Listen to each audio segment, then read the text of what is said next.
And thanks for everyone joining in every week. Obviously, again, we've got three really good speakers tonight. Excited to hear from them. Obviously, if you don't know, if you're new, we'll let each person speak, kind of share their journey, share some things they've learned along the way, and then we will open up for questions. After that, when you ask a question, just introduce yourself, name, and what school, program, affiliation you're from, and kind of keep it kind of flowing like that. So, but without further ado, first up tonight we have Coach Lucas McKay from UMKC. I got to know Coach McKay for kind of, I guess, when he first got to Clemson. I don't know, what was that, over 10 years ago now? Yeah, April 2010. Yeah, so it's kind of hard to believe that's been that long.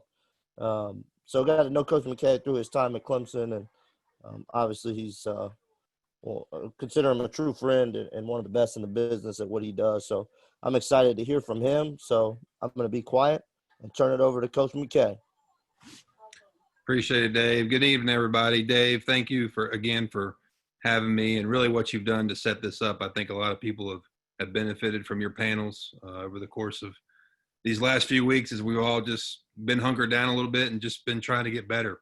So thank you again for extending yourself and setting these up for everybody. I know we all appreciate it. So good evening. Again, Lucas McKay. I'm an assistant coach here at University of Missouri, Kansas City.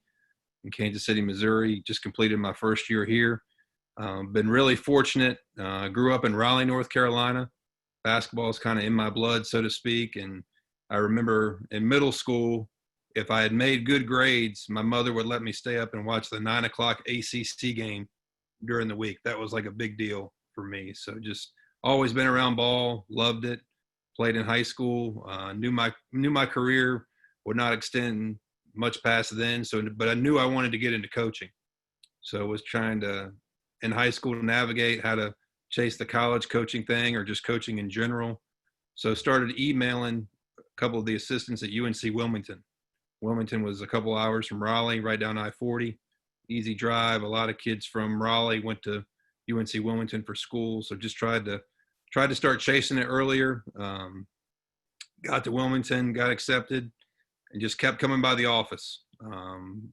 Was willing to do whatever they needed to do to help and just try to continue the success of the program, and kept coming by the office. And finally, Coach Marty McGillen, who's now an assistant at Longwood, I think he finally realized, like, hey, this kid's not going away. He's probably really stupid for wanting to get in this thing, and figured he might as well try to get some free labor out of the guy. So there I was. Little did I know, 15 years later, I would still work for the same head coach and same boss, and Coach Brownell, who's been a tremendous mentor to me and my growth. And my boss now, Coach Billy Donlin, was an assistant on that Wilmington staff back in 2003. So been really fortunate to be around great people in this business who believed in me and saw something in me to give me a chance. So really grateful for that.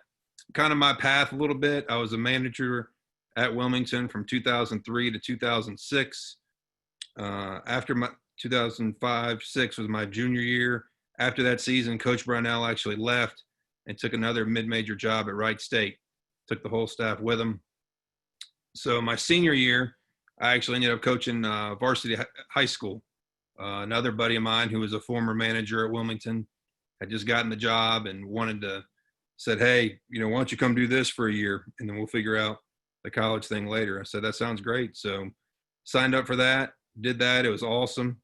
I had two players on that team. One ended up being a walk-on at NC State. The other ended up playing Division II. So got to work with some good level guys there. Then after that year, Coach Brownell had a grad assistant spot open up at Wright State. So was fortunate to join him there. Got my master's in higher education. Got to go back to school after a year off, which is a little interesting, but figured out how to make it work. And after that was done, usually after your GAs for 2 years, you find something to move on to. Well, Coach was really, really gracious and just converted it into a full-time spot.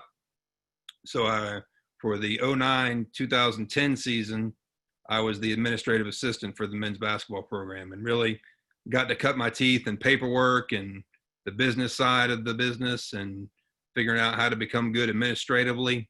Had my hand in a lot of things, was going to some department meetings, different types of stuff like that, just to continue to help me grow.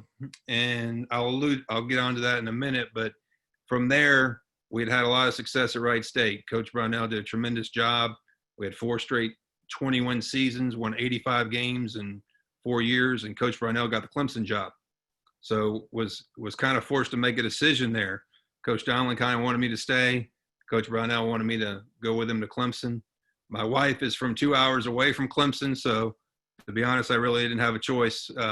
She's like, we're going to Clemson. I said, hey, no problem. So was fortunate to go to Clemson as the video coordinator. Held that role for 4 years, from 2010 to 2014, and really just cut my teeth in technology and really helped the assistants with scouting and making sure we were staying ahead of the curve that way. We had some movement on staff. Coach Earl Grant got the College of Charleston job and took Coach Dick Bender with him as an assistant. So Coach Brownell elevated me to the director of ops spot, which I held for 4 more years. And then we had some more movement on staff. And for the 18-19 season, Coach Brownell elevated me to the director of recruiting operations spot, where I really got to cut my teeth and be on the front lines of recruiting for the first time as it related to campus visits, recruiting schedules, all that different type of stuff that really helped me grow and really helped me progress and get my ducks in a row to become an assistant coach. And this time last April, Coach Donlin got the UMKC job, called me up right away and said, hey, would love for you to be on this journey with me here at UMKC. They've never been to the tournament, and we want to get it done here, and I want you to be a part of it. So was fortunate to get a chance. It's as you guys know, this is a hard business to survive in, and just wanted to, at the end of the day, I got in this to become an assistant and eventually become a head coach. So got a chance to become an assistant, really just kind of had to jump at it. So that's kind of my story to bring us to this point. I did want to kind of recapture a couple of lessons I've learned along the way. And I want to keep this brief because at the end of the day, we've got Coach Stan Jones on here and Coach Abdur Rahim on here who have a lot more experience than me and will be able to share a lot more valuable information than I'm giving you right now. So I'll make sure I keep mine brief. But if at any point you've got a question, just raise your hand or go through Dave and I'll be sure to stop and answer it. So the first one, as a student manager, and I see a couple of names on here that have been managers. You guys know, as a manager, there's no task too small. Whatever needs to be done, you gotta drop everything to get it done. If something Coach Brownell, and I'm glad he taught me this at a young age. If the head coach asks you to do it, drop everything you're doing, and that immediately becomes priority number 1. So make sure you're attacking things that way, and then just overall find different ways to impact winning. Find different ways to add value to your program where you can help your program take the next step. So that was kind of lessons as a manager. As a graduate assistant, you're not going to class all the time. You're around. You're more available to help the coaches. That's where I really learned to embrace the grind. Embrace the grind and the hours, whatever they are. 7 to 7, 7 to 8, whatever they need to be to help elevate the program. That's what you got to be willing to put forth and do. Whatever the boss's expectations are that way. And really, as a grad assistant, we didn't have a lot of managers at Wright State. So find a way and find ways to make the lives above you easier. If it can be, staying a little later, cutting extra film, helping with a scouting report, finding maybe like in the Horizon League, we played Thursday and Saturday games, and we had travel partners. So whoever you played, I think Detroit was our travel partner. So if we were at Butler on Thursday, we were going to be at Valpo on Saturday. Detroit and Valpo were going to play Thursday. But we didn't have all this technology. I know that sounds hard to believe, but even 10, 12 years ago. So we would literally bring all these computers into the arena and capture the next game so we had it ready to go on the bus. Obviously now today with Synergy, it's totally different and capturing live streams and all that. But just, finding different ways where you're thinking ahead and you're being prepared to help your staff any way you can. because at the end of the day, and I can speak to this at Wright State, because the better the program does, the better it is for everybody in the program. We did well at Wright State. Coach Brunell got the Clemson job. Coach Donlin got promoted from assistant to head coach at Wright State. And then everybody, gets rewarded for all the hard work and obviously the success. As an administrative assistant, the importance of being accurate, being diligent, and being prompt with your paperwork. Learn pretty quickly, sometimes the hard way. Like that's one thing to get the administration rattled is turning in inaccurate paperwork and not doing it in a timely manner. I think I was fortunate to really learn that early on, and that's really stuck with me throughout my career, just making sure stuff gets turned in on time. There's no glitch. There's no, making sure it's accurate, double checking, rechecking, and staying on top of things that way. I think that's a really, really important, especially you guys know that you're on the road, and the last thing you need is, your business officer or business manager calling you, hey, we still need this, this, and this. And then at the end of the day, at times, if it's not done accurately, it can reflect poorly on your head coach and certainly poorly on yourself in the department. As the video coordinator, I think, the film matters. And obviously the opposite of that, not having the film matters. So make sure you have a backup or a way to get a backup very quickly. Especially when it comes to game film, all this time and work we put into game prep and scouting, you got to make sure you have the film. So whatever you need to do to get that done, figure out a way and find a way to have a backup. Always get another copy from the other school if you don't film yourself, making sure somebody gets another copy from another school to film yourself. Some coaches prefer coach cam film. It's not the TV copy. So figuring out what your boss likes and making sure that those needs are met and it's ready to go on the bus or plane, travel home right after the game. That was certainly something that stuck with me with being the video and just making sure everybody's up and running and make sure fast draw is good, synergy's good, huddle's good, keeping everything moving smoothly. Director of Ops. This was kind of unlike any role I ever had, and I'm so grateful Coach had me in this role for 4 years because it really taught me the importance of how the program really operates and how important communication is from the program. I think a lot of you guys, if any of you are Director of Ops, have been Director of Ops, you're kind of like the communication hub of the program.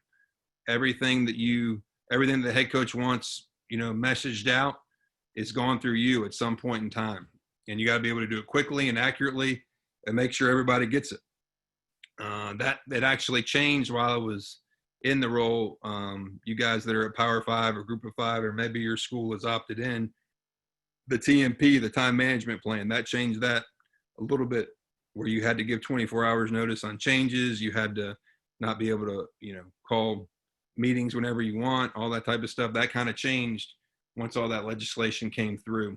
So the importance of thinking ahead and just always figuring out what's next, and always having a plan A, a plan B, and a plan C, because you never know what could go wrong. Just to give you a small story, one year at Clemson, our arena was actually being renovated. So we were playing in Greenville. We were getting ready to play Georgia Tech on a Saturday in February. And we were picking up the guys from their apartment complex on the team bus.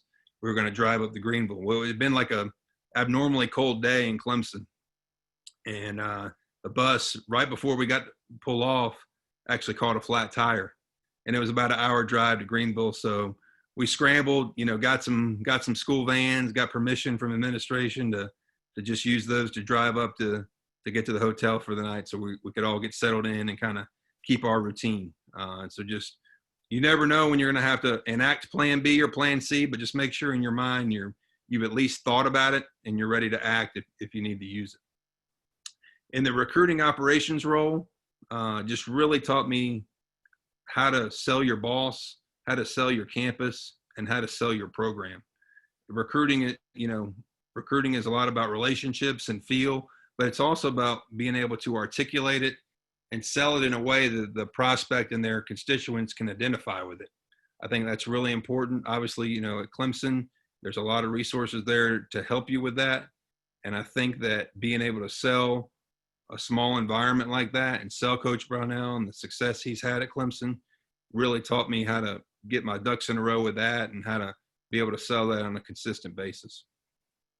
And then as an assistant coach, finally got the chance to, get on the floor, cut my teeth with that, get on the court and sweat with the guys and do workouts and prepare scouting reports that we, talked about with the team and stuff like that.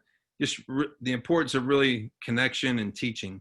Those are two really important things. Coach Donald's an unbelievable teacher, does a great job of explaining things and getting guys to perform at a high level. And I think just to be able to see that again, see him as a head coach now. I know him as an assistant, but now getting to work with him as a head coach and figure him out and what he likes done. That's been really important for me. That was an adjustment in of itself. I had the same boss for 15 years and Coach Brownell, and then adjusting to a new boss this year, Coach Donald. That's been a little bit of a transition, but it's certainly been great and been great to get the opportunity. So that's all I really have prepared. I'd love to entertain any questions that you guys have that we can continue to talk. And again, I'm just as excited to hear Coach Jones and Coach Abdur Rahim as well. If you don't have any questions, obviously just either raise your hand or just jump in and ask away. Lucas, hey, it's Russ, buddy. How are you? What's up, Russ?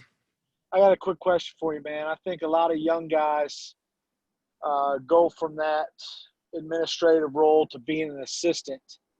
And one of the hardest things, and I know it was an adjustment I had to make as well, when you're a director of ops, you have to rely on so many other people to do their job. The pregame meal to be on time, the bus to be there on time, the hotel rooms to be ready. So a lot of your responsibilities are checking up on everybody else. When you become an assistant, you kind of make your own schedule of working out guys, recruiting calls. Talk about that adjustment you made on a daily basis with your own schedule. Yeah, great question. Obviously, it was kind of, and that kind of goes back to the boss adjustment too, was kind of in a routine where, with Coach Brownell, knew kind of what every day for the most part was going to look like, could come in and, do your work. And, we'd meet from time to time on how things were going. With Coach Donlin, obviously, workouts and practice are the priority.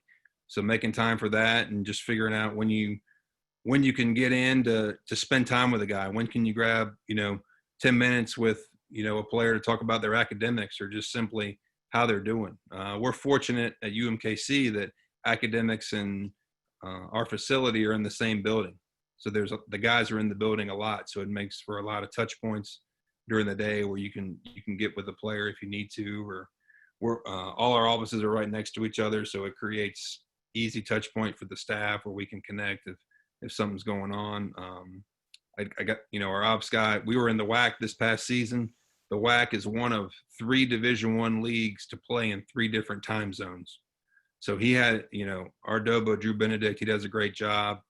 He had his hands full with the travel. And just being in that role previously at another school, I just said, hey, man, I know what you're going through, but I've never done travel in 3 different time zones. So, if there's anything you need, just wanted to extend myself to him to let him know if there was anything he ever needed, that we were there for him, because I know that was a monster dealing with that. Thankfully, we're going to the Summit League next year where it won't be quite as bad. So, but yeah, no, just adjusting. I think the boss, how your boss likes to run things is certainly key as it relates to that. But then also just knowing that, hey, we all know this in college basketball, no 2 days could ever look the same.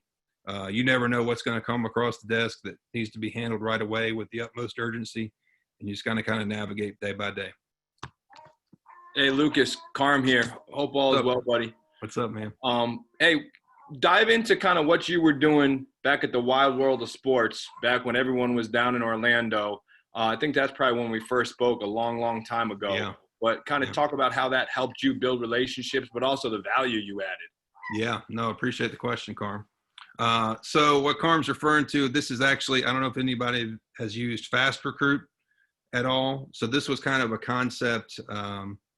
Brandon Miller, who's the women's video coordinator at NC State, he was at Clemson at the time, and he started doing it on the women's side, where you literally took the schedules of AAU events, put it in an Excel format, and then distributed to college coaches for a small fee.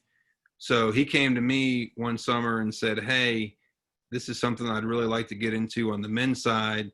Is it something that you'd be interested in taking on?" And I said, "Sure." And in some ways it made sense. Was kind of doing it for our staff anyway at Clemson, and then so it kind of took off a little bit.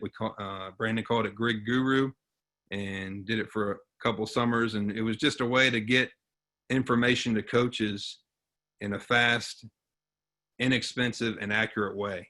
And we would literally grid them. Sometimes you're up till 3, 4 in the morning getting those Excel sheets right just to get to coaches, just so they made it easier for them to navigate their way the next day, especially once it got into the tournament play and teams started changing and scenarios started getting different. So it was neat to kind of use that as a tool to network and also make a lot of people's lives easier. And then Fast Scout came in, Ross came in, kind of made Brandon an offer that he couldn't refuse to kind of buy the idea, buy the business. And so if you're seeing Fast Recruit now, that's actually how that began.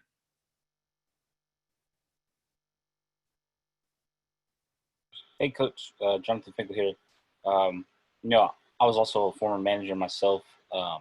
What are some of the biggest lessons you learned as a manager that you took away and consider valuable now as your time as an assistant?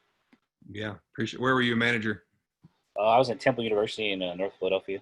Okay, yeah, Temple, great, awesome. Yeah, I think just as I mentioned a little bit earlier, just not taking nothing's too small. I've kind of carried that with me a little bit just to make sure things were always buttoned up and I's were dotted and T's were crossed. I take a lot of pride in that type of stuff. That's propelled me and stayed with me throughout my career. And then also just at the end of the day, like make sure things are buttoned up, things are tidy. I've learned through the years how organized you really have to be efficient in this business. I know there's some guys on this call that are a lot more organized than me. I know that. But at the same time, and really just treating people the right way. I think that's a big one too. People, there's a great quote by Maya Angelou, people will forget what you say, people will forget what you do, but they'll never forget how you make them feel.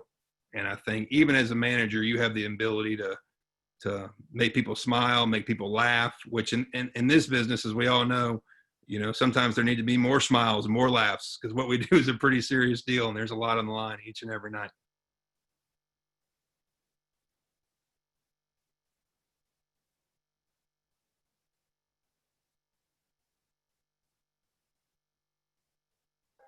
Luke, I will ask one. What are some things, obviously, in all the support roles you've been in?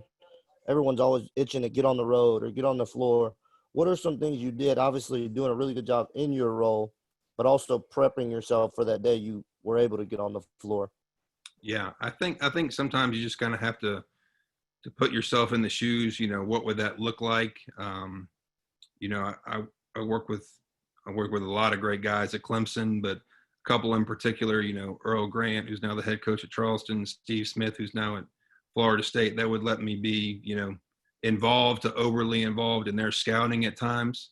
And that really helped me put myself in the position of like, what would that look like in the future? Cause that's where I want to get to. So and I owe them a lot for letting me help them with that type of stuff, just so we could kind of continue to grow. And I appreciate them letting me grow with them in that. Cause sometimes they would, critique, and that gave me kind of instant feedback on what I need to do better the next time I wanted to help with the scout. So I think that's always important. And hey, like at the end of the day, like seek feedback from those you work with, because at the end of the day, it's the people that you work with, they're going to be able to help push you to get the next opportunity. I mean, I'm kind of, a case in that the guy that gives me my first opportunity as an assistant coach, I was a manager for when he was an assistant coach, 17 years ago.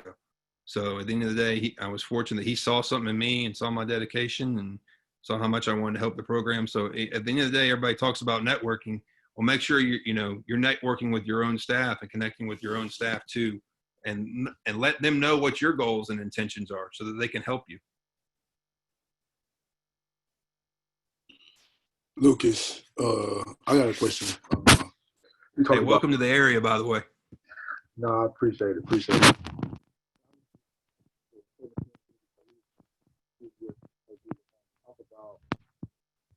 that loyalty you showed to him and to the state field is how strong your role and not thinking that you're able to be in a position, but also doing your shot and you're going to do a good job for him how they're planned out for you now to be in a position. I'm sorry, Tim, can you repeat it one more time? It was kind of breaking up a little bit. Talk about when you 17 years ago, not knowing that today you'd be an assistant coach, just being strong in your role and managing his assistant to being Dobo, doing video, and talk about you just being patient and waiting your time. Yeah, no, I appreciate it. Great question. And I think at the end of the day, we had Coach Brownell made it. He was always very fair and very honest with me about everything and the possibility of elevating, not elevating, and all that stuff. But at the end of the day, he just always continued to encourage me. He says, hey, like, jobs are hard to get, man. Just do an unbelievable job at the job you have, and people will take notice. And I've really tried to take that to heart, really tried to make that a big part of who I am. And just at times, and I know it's frustrating, it can be a hard climb. But at the end of the day, at the end of the day, we are coaching basketball.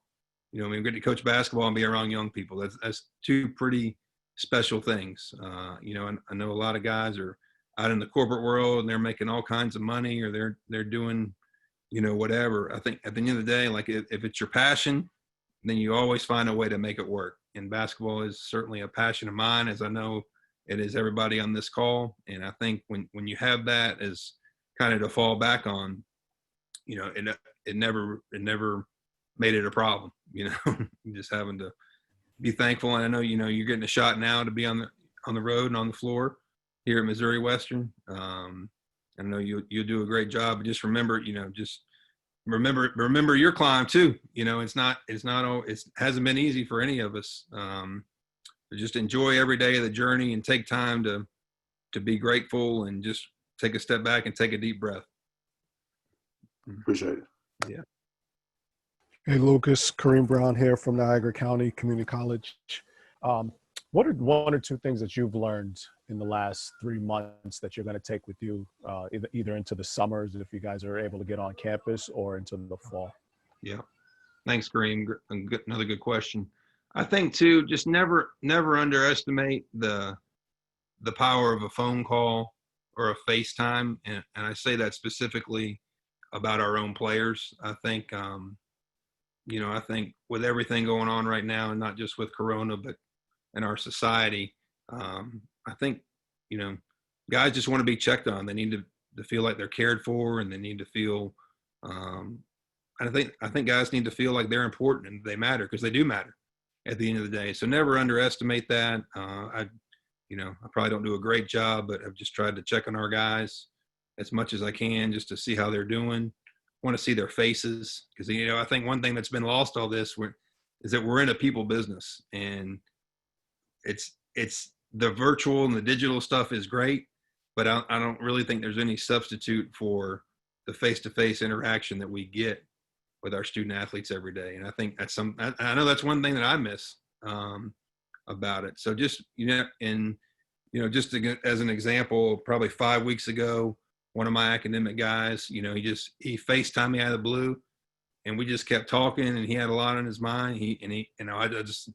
We were talking, and next thing I know, we've been on the FaceTime for an hour and 15 minutes. And I'm like, wow, I don't think I've been on the FaceTime that long. But it was good just to hear his voice and give him a window to, say what he needed to say, how he was feeling. And, he was in a situation where he was trying to finish the semester the right way in the classroom. And I think just kind of needed to get some things off his chest a little bit, but it was great. And he ended up doing great in the classroom. So that's one thing.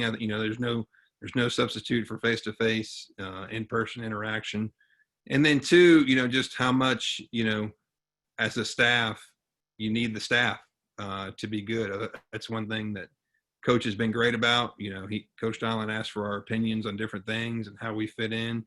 I'm fortunate to be a part of a really, really good staff here at UMKC. Steve Payne has been a Division I head coach at Tennessee Tech, and then Rodney Perry has been an NAI head coach. So every day I set foot in the office, or we get on a Zoom call as a staff, I've been around 3 college head coaches. So I've been really, really lucky that way to grow from them, and just kind of try to soak in their experience and see things how they see things, because it might not be how I see it, and just be able to learn and grow with them. So just be able to do that as a staff. I think it's really showed the importance of that. Thank you. No, thank you.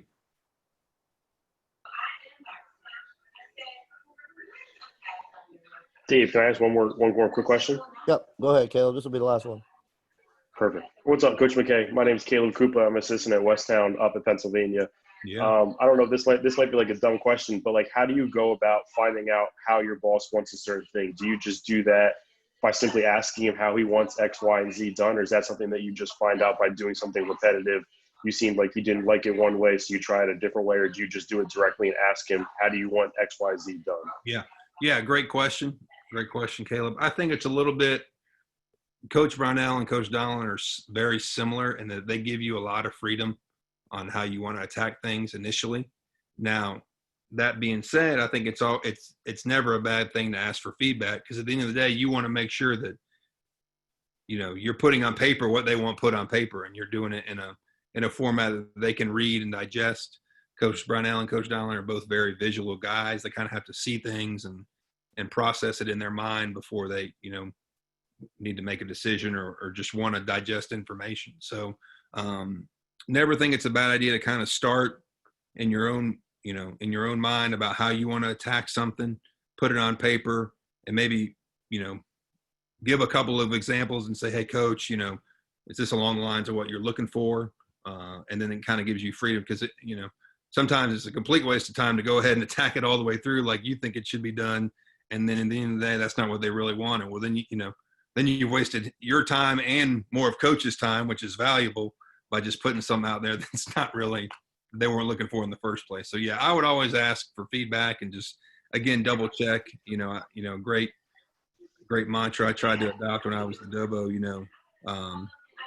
check, double check, confirm, reconfirm, and just always be in that mindset, because you never know at the end of the day. At the end of the day, you don't want to put some on the boss's table that they don't want, or that they think is, not accurate. So that'd be my advice. Thank you. Yeah, thank you. Awesome. Well, Coach McKay, I appreciate you coming on and sharing with us. And obviously, I think a lot of people picked up some nuggets. I saw a lot of people writing. So I appreciate you. And I've always looked up to you just in the way I think you do things, your organization, and obviously getting to see you firsthand do it has helped a lot. But so I really appreciate you coming on and being willing to share with us tonight. No worries. Thank you, Coach Bentley. Thanks, everybody.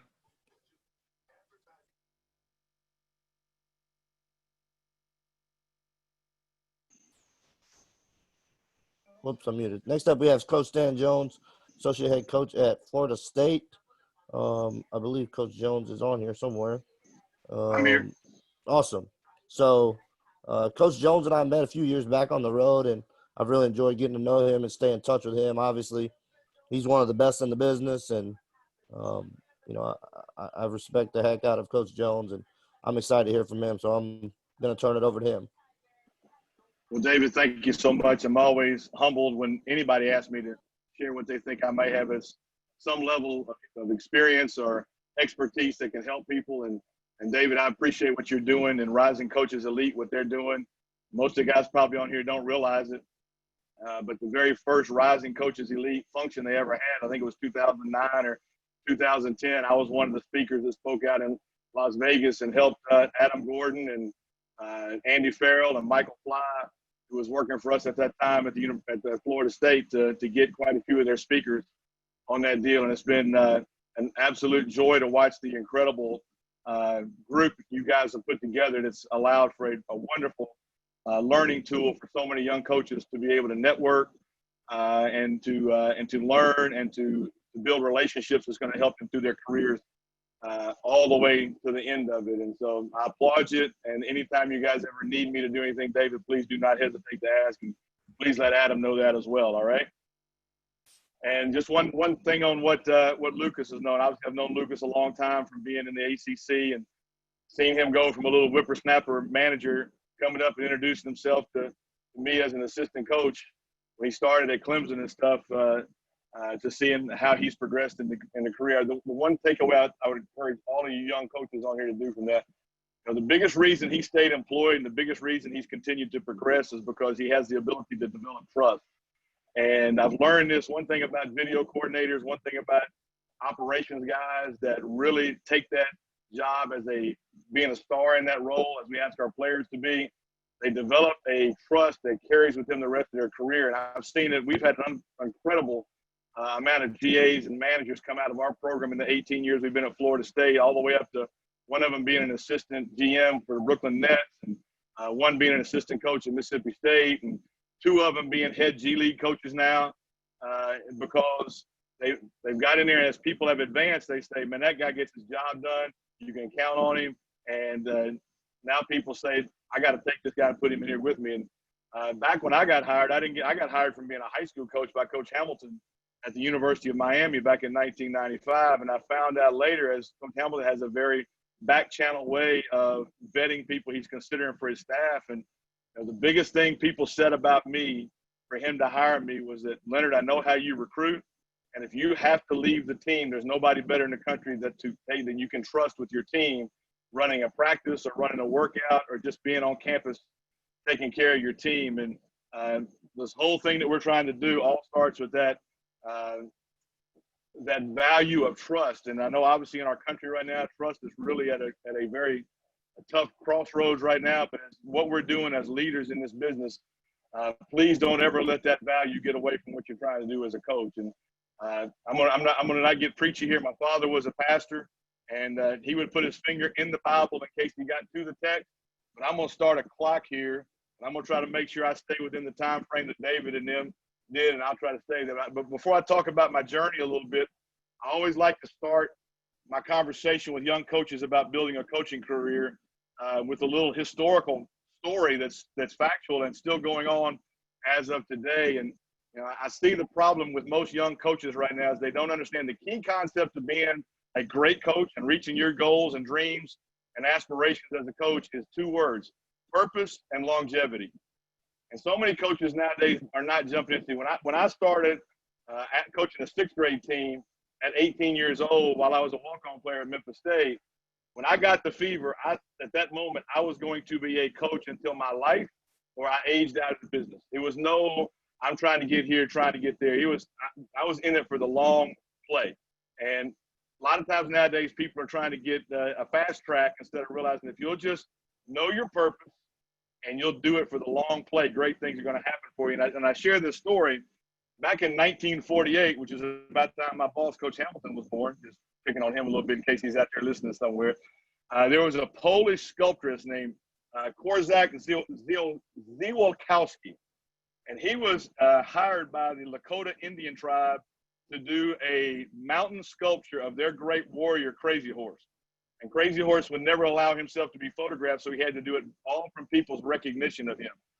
And it was asked to be, the monument was going to be 9 feet taller than the Washington Monument in D.C., and it was going to be 9 times bigger than the faces on Mount Rushmore.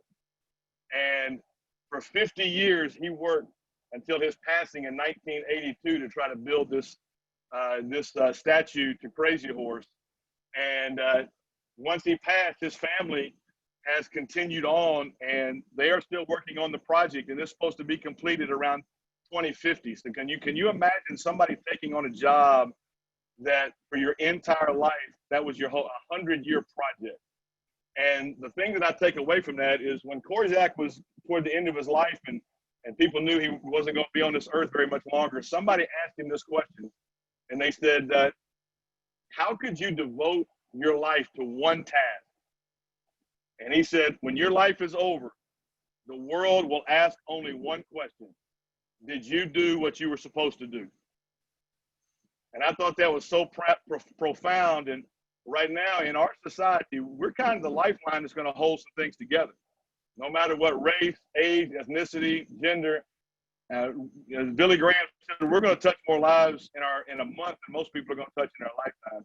And so we've got to start as coaches. We got to make sure that we are knowing we are doing what we're supposed to do and allowing ourselves. I was fortunate enough to be on the Top Connect Coaches Symposium last week, and they wanted you to do a little speed dating deal. And they wanted you to be able to ask a question to the athletic directors as you go through your 8 or 9 minutes, you were going to have a chance to, kind of get to know people. And I asked one question of every one of them. I said, define yourself and your leadership in one word. And if you ever ask that of people, you're going to find out that one word will tell you if they're about who they're becoming or what they're becoming. And I'm always want to work with people that are worried about who they're becoming. And as coaches, we've got to understand coaching is not what we do, it's who we are. And we've got to make sure we continue to fight that battle with good faith. And we've got to stay prayed up, and we got to continue to make a difference in what we're doing. My coaching career started, I was a walk-on player at Memphis State University back when it was called Memphis State. And my dad's church, and I grew up in the era when integration was trying to happen through forced busing, forcing people out of their neighborhoods. So I grew up in a lot of racial tension in the city of Memphis, where my dad was a pastor, but he had started a Christian school before all that happened. And as we were going through that, he asked me to coach the 6th grade team on a Saturday morning while I'd gone in to be a business major. And the minute I got over the anxiety of running my first practice, I was hooked. I knew I was going to be the coach the rest of my life. So I went on, coached elementary guys for 2 years. After my sophomore year at Memphis State, they had a coaching change. The new coach came in, said, I don't believe in walk-ons, got rid of all of us, including one of us who had earned a scholarship, kind of was a bad guy. And they asked me to take over the junior high program back when middle school was called junior high. And I coached junior high for 2 years till I graduated. And at 21, I became a head high school coach. And as I was going through that process of coaching the high school program at my dad's school, they'd never had a winning program. And so I took that on as a challenge, and that'll get to my points I'm going to talk about before I take questions. But I took that program, and it was one of the smallest high schools in the state of Tennessee. And we were able to win 2 association championships in 9 years. But the biggest thing that happened was, being a person of faith and a person that believed that we're supposed to love everybody. We were fortunate enough that we were the first school to integrate the private school sector that was going on right there that was trying to fight against forced busing and integration. And I've been through all that stuff, and I'm not trying to patronize off of what's going on in our world right now. I'm just trying to say that we're all in this together. And I've seen it. We're having a Wednesday night church service, and we had a cross burned in the front of my dad's church. I've been through putting that out and calling the police, and the police not showing up at the church to do a report on it. I then went to Jackson, Mississippi. I got hired to be a coach at the biggest private school in the state of Mississippi. And again, down there, the private schools played in their own state association. The public schools played in their own state association. And I wasn't having that. I was from Memphis, man. We were a basketball city. Basketball brought us together. The 73 national championship game with Larry Finch and those guys was one of the unifying things in that city. So that's all I knew. So I started making sure my guys played in all the team camps where the public schools were playing. I made sure my guys went and played in the city summer league. And because of all that things, I made some great friends that have actually been beneficial to me in my coaching career because they've been trusting me in recruiting. But I was also able to get with a very prominent African-American lawyer, and we started the first travel team in the state of Mississippi that the black public school players and the white private school players played together.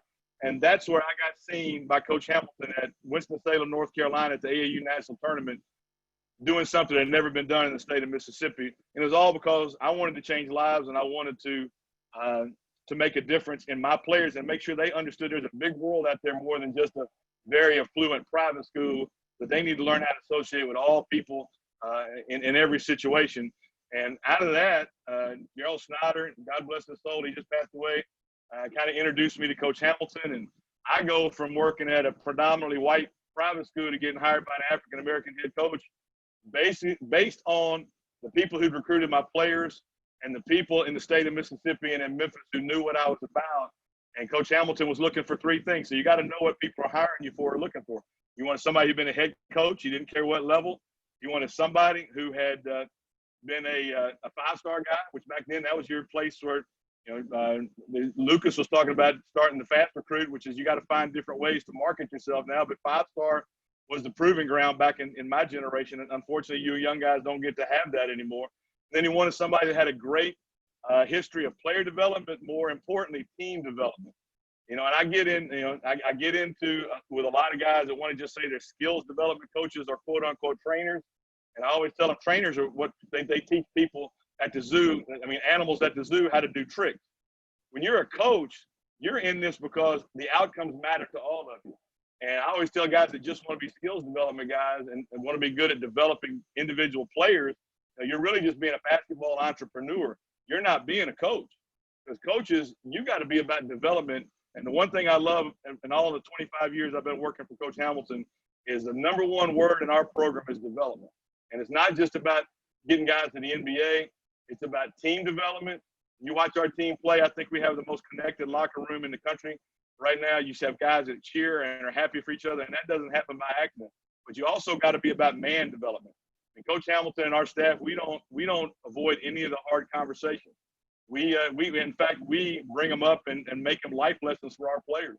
Anything that's in the news, anything that happens where athletes are making bad decisions, we're having it, and we're talking about everything from sex education to how to treat women, to even the financial things. Coach Hamilton is, and I'm 100% behind him in all those things. So when we talk about at Florida State, everybody wants to use the word core values nowadays in culture. We like to use the word core convictions. So see, core values are something that's just written on paper and ink. Core convictions are what are written in blood, sweat, and tears. And core convictions are things that happen to you that you don't want to ever go through them again, but you're glad you did. And when you go through those things and you learn how to do it, it makes you a difference maker in the locker room and in the lives of the players that have been able to come through your life. And being a person of faith, I think that that's the number one thing we have to understand is these players, even though we recruit them, they came to us because of a time as this, as wanting to be college basketball coaches and impacting their lives and helping them go from interdependence to independence. And we're a big cause, and we are the cause and effect between those guys going from interdependence, growing up with their families or whatever situations they have in high school, to independence where they can make it on their own. And Coach Hamilton, his wife is just the biggest supporter in this as ever. She's on Coach right now. That Coach is obviously at the back end of his career. I think he's still got quite a few years to go because he never ages. But she's on him every day. Coach, she says, I want you to make sure every player that we've ever coached is doing okay. And Coach has been coaching since 1971 at Austin Peay State University. So that's a lot of dudes have been in Coach's house and in Coach's locker room, and he's been in their home. But that's how he thinks. So as you young guys go through this process of building your career, keep these values in mind and don't treat them as values, turn them into convictions. That's something that your blood, sweat, and tears you're pouring into. And as I said, and I'll tell you 7 points that I think are important about what I think are development. And these are in order of what I think are priorities for all of you as coaches growing up in this business. And you'll be shocked, I think, how you think the order goes. Number one, and they all start with the word development, or develop, which is the root word of development. And then the first one is develop your vision. The people who are world changers and people who are sustained winners in our business, they have a vision in their mind that really nobody in the world knows, but they created it. And they believe in it and they are chasing it. They never embrace it. They continually are striving to push it further down the road until it's time for, until the good Lord tells them to not be a coach anymore. So first off, you got to develop your vision. You've got to be a dreamer. When I was 17 years old coaching a sixth grade team, in my mind, I was on the sideline at the Mid-South Coliseum. I was going to be the next head coach, not the next, but at some point in my life, be the head coach at Memphis State University. I was dreaming that I was going to be a college coach when I was coaching sixth graders. You have to have that. You've got to understand that if you're not chasing something that you believe in, you'll never get there. And you have to be willing to take a risk along the way. I went from a very secure private school coaching job. I had won almost 30 games a year in 5 years and won a couple association state titles. I could have gone, and one of the guys that's in my league that now 25 years later, he's become the all-time winningest coach in the state of Mississippi. I could have been that guy. But I took a risk and packed my family up and went to be the restricted earnings coach at the University of Miami on a lateral move, not knowing anything about Miami other than what I saw on Miami Vice. I didn't know what anything was going on down there, and I thought it could have been crazy as all get out, and I was taking my kids into it. But I took a risk, and it's turned out to be the biggest chapter of my life. So first thing is you got to develop your vision. Second thing you got to do is, we've already talked about it, develop your conviction. What's your why? What's your purpose? What are you trying to accomplish? What's the big picture other than just winning games? How does it affect your family? How does it affect your mental well-being? If you don't establish those convictions, you'll never be there. We've all heard the story of Cortez who told people to burn the boats. But there's another great story in the Bible of the prophet Elisha, who was an understudy, like we're all understudy, like I'm under Coach Hamilton. We want a double portion of the prophet that teaches us, like Elisha did to Elijah. But when Elisha just asked for his double portion to be twice as good as his mentor, he had one of the most lucrative farming business in the Bible. Again, I don't want to get preachy, but he went and burned and killed all the oxen and all the farming equipment he had, knowing he didn't want to have to go back to that because he wanted that double portion. Coach Hamilton talks to our players all the time about what motivates him to work so hard, because he's made it solely on the sweat of his brow and the strong spine of his back, because he tells our players, I didn't want to go back to all the segregation things I went to. I didn't want to be taking a bath in a tin tub with stuff pouring through, rainwater pouring through my roof. I wasn't going to get there. So that was part of his vision and his convictions. The third thing is similar to that, is you got to develop your commitment to the mission. And what do I mean by that? What's your impact on others? How much of a servant are you going to be? And you got to understand this. Plan A people don't have plan B. Okay, it's either plan A or bust. Okay, your calling always is going to trump your credentials. And if you're called to do this and you have a purpose and you're always fighting for the commitment of your mission, you're going to have great success. Great things are going to happen to you. But you got to understand this. The opportunities all of you are facing right now are most of the time going to be disguised as impossible problems. Just like Lucas was talking about the problems he had to solve on a daily basis as a support staff guy, everything we do in coaching, the best things you're ever going to do are going to look like impossible problems. And I keep moving along here to stay on time so we can get questions. The last 4 things. 4 is develop your work ethic. Develop your work ethic. You don't get burned out in this business. Everybody says, I don't want to burn out. You don't get burned out. You lose focus on your vision. It goes back to number 1. If you start losing your fire to be a coach, it's not because you got burned out and worked too hard. You lost your focus for whatever distraction you let get in your life. And you also learn this in life, following along with your convictions.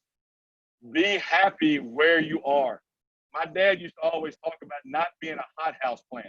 And what he meant by hothouse plants is greenhouse people, when they grow plants for sale, they grow everything in a rapid environment that doesn't have any substance to it, so they can get the plants out for sale, so they never gain a root system. So you got to be somebody who's grounded and grow where you're planted. And a great book I read, probably most of you have heard it because it's been out a long time, was by a Division III football coach named Frosty Westering. He said, make the big time where you are. And when I was a 21-year-old high school coach, my private school didn't have a budget, but I didn't use that as an excuse. I went out, raised my money, I painted my locker rooms, I drove the bus, I took my kids to camp, I raised the money, I got them shoes, I got them sweats, I made them feel like we were in the big time, whether they believed it or not. I wanted them to not have an excuse. So you got to develop your work ethic, and that all comes back into where your convictions are and what your vision is, and are you fulfilling your mission. The last 3 things I think are something that a lot of coaches are missing nowadays, because I think the one thing about this pandemic that's helping coaching is what's going on right now. We don't talk basketball enough, philosophy or strategy. And back when I was growing up, when you worked 5-star, or you went out and you worked all the college camps when those were a big deal, you stayed up all night moving salt shakers around and using sugar packs and diagram and stuff and talking about problems. And we're starting to get back to that. But you got to develop your coaching knowledge. You got to know this game, because I use this quote from Hall of Fame coach Chuck Daly of the Bad Boys.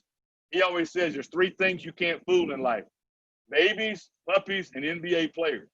They'll pick up very quickly if you don't know what you're talking about, and if you're just grabbing at straws trying to figure things out. So that carries you to your next point. If you're not constantly learning your craft and learning how to coach, you'll never make instinctive decisions that will impact winning with your team. You'll always be a step behind the play. So make sure you're working all the time. And I do tell you this, as young coaches, find ways to coach. One of the things that I think was one of the most beneficial things for Dennis Gates, who just left us last year to become the head coach at Cleveland State, is he would go find one of the religious groups or one of the all-star groups every summer and go coach one of those teams, even if it means leaving his family a little bit or being away. That would be his vacation time to go coach a team to practice coaching. So as you go through this journey you're on, even as an assistant, as a dobo, as a video coordinator, find ways to practice coaching and be as creative as you can. Last couple things is develop your teaching progression. Once you know the game, now you got to know how to coach it. The best coaches in the history of this game had the heart of a teacher. And when I have my presentation, whenever I talk to an AD, the number one thing I say about me is I always have a heart of a teacher. One of the reasons Coach Hamilton has given me such great leadership and opportunity, I'm one of the luckiest, maybe the luckiest coach in college basketball because of what Coach Hamilton lets me do, is because I practice making the basketball court a classroom. I try to teach things where players can get it and not just show off what I know. But make sure you keep the heart of a teacher. Learn how to teach, I believe, from a whole progression. Be able to show it to them, be able to break it down, be able to bring it back together and make it better, okay? And then learn this about your teaching progression. Your practice plan is your lesson plan. It's just like people going in the classroom. But your expectations of achievement to your team and to your individuals, that's your curriculum. So you got to know your expectations, and you got to know your practice plan becomes your lesson plan. And then the last things I really believe in, develop your ability to see the game.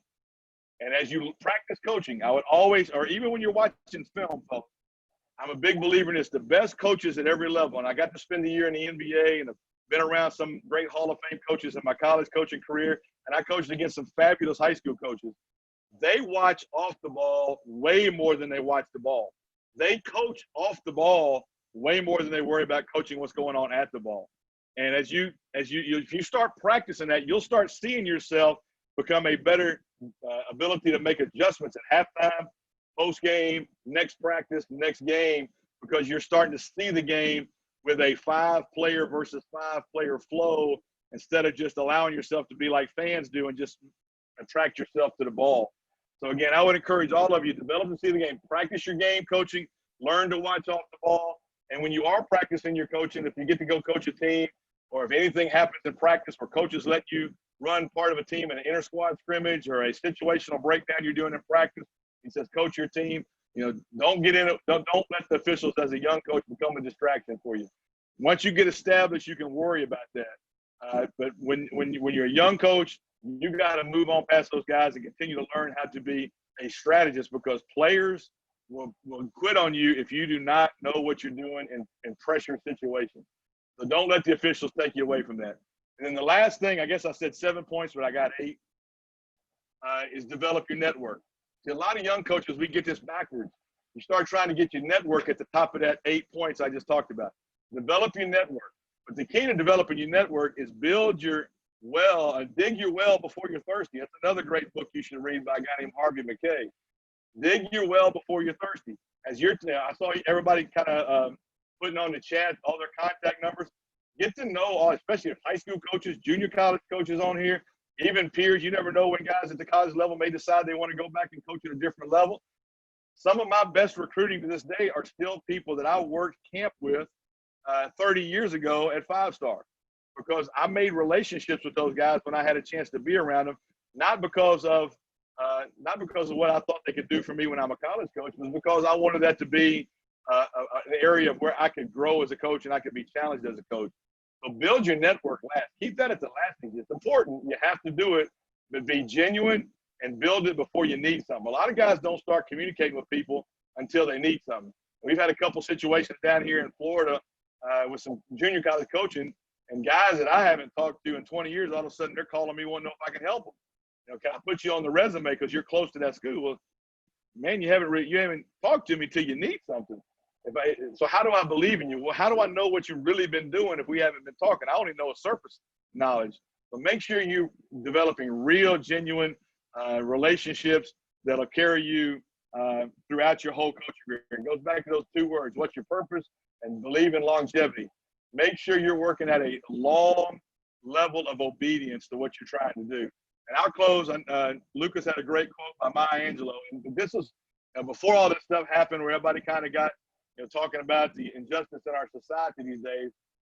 this is one of my favorite Martin Luther King Jr. quotes, and it's from over a half a century ago, and it has nothing to do with race. It talked about success as a man, and he said, if it falls your lot to be a street sweeper, sweep streets like Michelangelo painted pictures, like Shakespeare wrote poetry, like Beethoven composed music.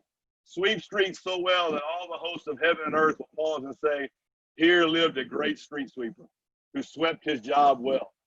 And as coaches, if we would take street sweeper out of that and put coach in there, not developer, not this, put coach in there, and we take that, we're going to change a lot of lives. It's going to affect generations well past after we're gone from our careers and probably gone from this planet. So that's kind of my sermon. You can all say amen. I'm not taking up a collection, but I will take up any questions anybody wants to talk from at this point. Go ahead, Carmen. Hey, Stan, great to see you, buddy. Hope all is well. So what was the best answer you got at that top connect? Servant was the best. A lot of guys, I caught a lot of them. They were taken back by it, didn't really know what to say. They wanted to use 2 or 3 words. And I said, it's got to be one word. I want to know what you're about. And so the first time somebody did it to me, I learned it from a minister friend of mine. It took me a while to figure out, am I saying what's right, what's wrong? It'll really make you think about who you are or what you are. And a lot of them thanked me, and they took a lot of notes. If I was 40 years old, they probably would have been wanting to hire me, but because they were all taking notes about what I was asking them about. Carm, congratulations on the baby back there, but you got to quit showing us your rear end every time you get up to check on the baby. That's not your best time. Hey, I've trimmed down a little bit. I'm trying to get my glutes back, Coach. I feel you. I think I've gained mine back. Appreciate you. Thanks for all the knowledge. Thank you. Go ahead, Brant.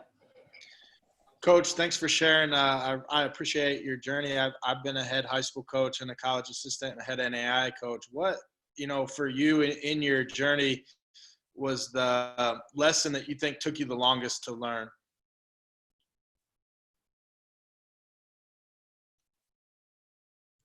So, sorry about that. I muted myself accidentally. Probably the biggest thing is, and I think every coach faces this challenge, is every time I started at a new place was making sure I was being true to who I am and just not trying to be somebody different, because I went from high school to the Big East and the Big East to the NBA and now the NBA to the ACC kind of deal. It's not ever letting that affect who I am. It goes back to that one word answer. I want to be genuine in everything I do. Probably one of the most confidence building answers Coach Hamilton ever gave me, because my first 2 years with him, I was restricted earnings coach, and that coach didn't go on the road recruiting. And in my third year with Coach, we had a coach leave to become a head coach at another school, and he moved me up. And I said, Coach, I really want to learn how to recruit like you do, because Coach is one of the best of all time. And he said one simple thing: you're going to do fine. All you have to do is be sincere with people. And he said people will know. They will gravitate to honesty and integrity. And those are the kind of kids that we're going to want to coach to begin with. So when he told me just to be who I was, it allowed me to go out and build my network of, one of my biggest things in recruiting for you guys that recruit, when I took a new job, like when I went to Miami, I was able to sign 3 guys from Mississippi because I had my network back there where I built up new networks in Florida and in the East Coast and in the national recruiting circuit world. I had to build those up. And then the 1 year I was at Mississippi State, I had not been in Mississippi for a while, and I ended up being able to recruit a player for the program from Florida because I went back there. And again, it goes back to having sincere relationships. And I think one of the compliments that I take great pride in is high school coaches that tell me that Coach Jones is one of the few guys that calls me when I don't have a player. And so I think when you do all those kind of things and you do it for the right reasons, you'll get the players you're supposed to coach just by always being who you are, not thinking you got to change because you're at a different level, a different school, or any of that thing, any of those like situations. Thank you very much. Sure. Thank you.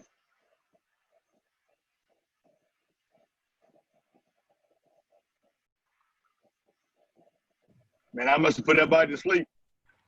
Stan, Cliff Warren, Georgia Cliff, what's up, State. partner? How you doing? I'm well, thank you. Good to see you. Always a pleasure.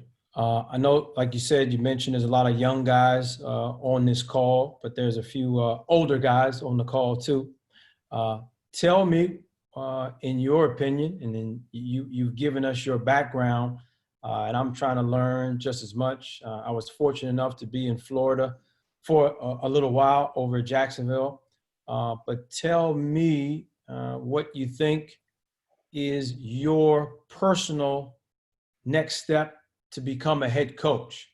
I asked that because I was a head coach. I would love to get back in that chair one day.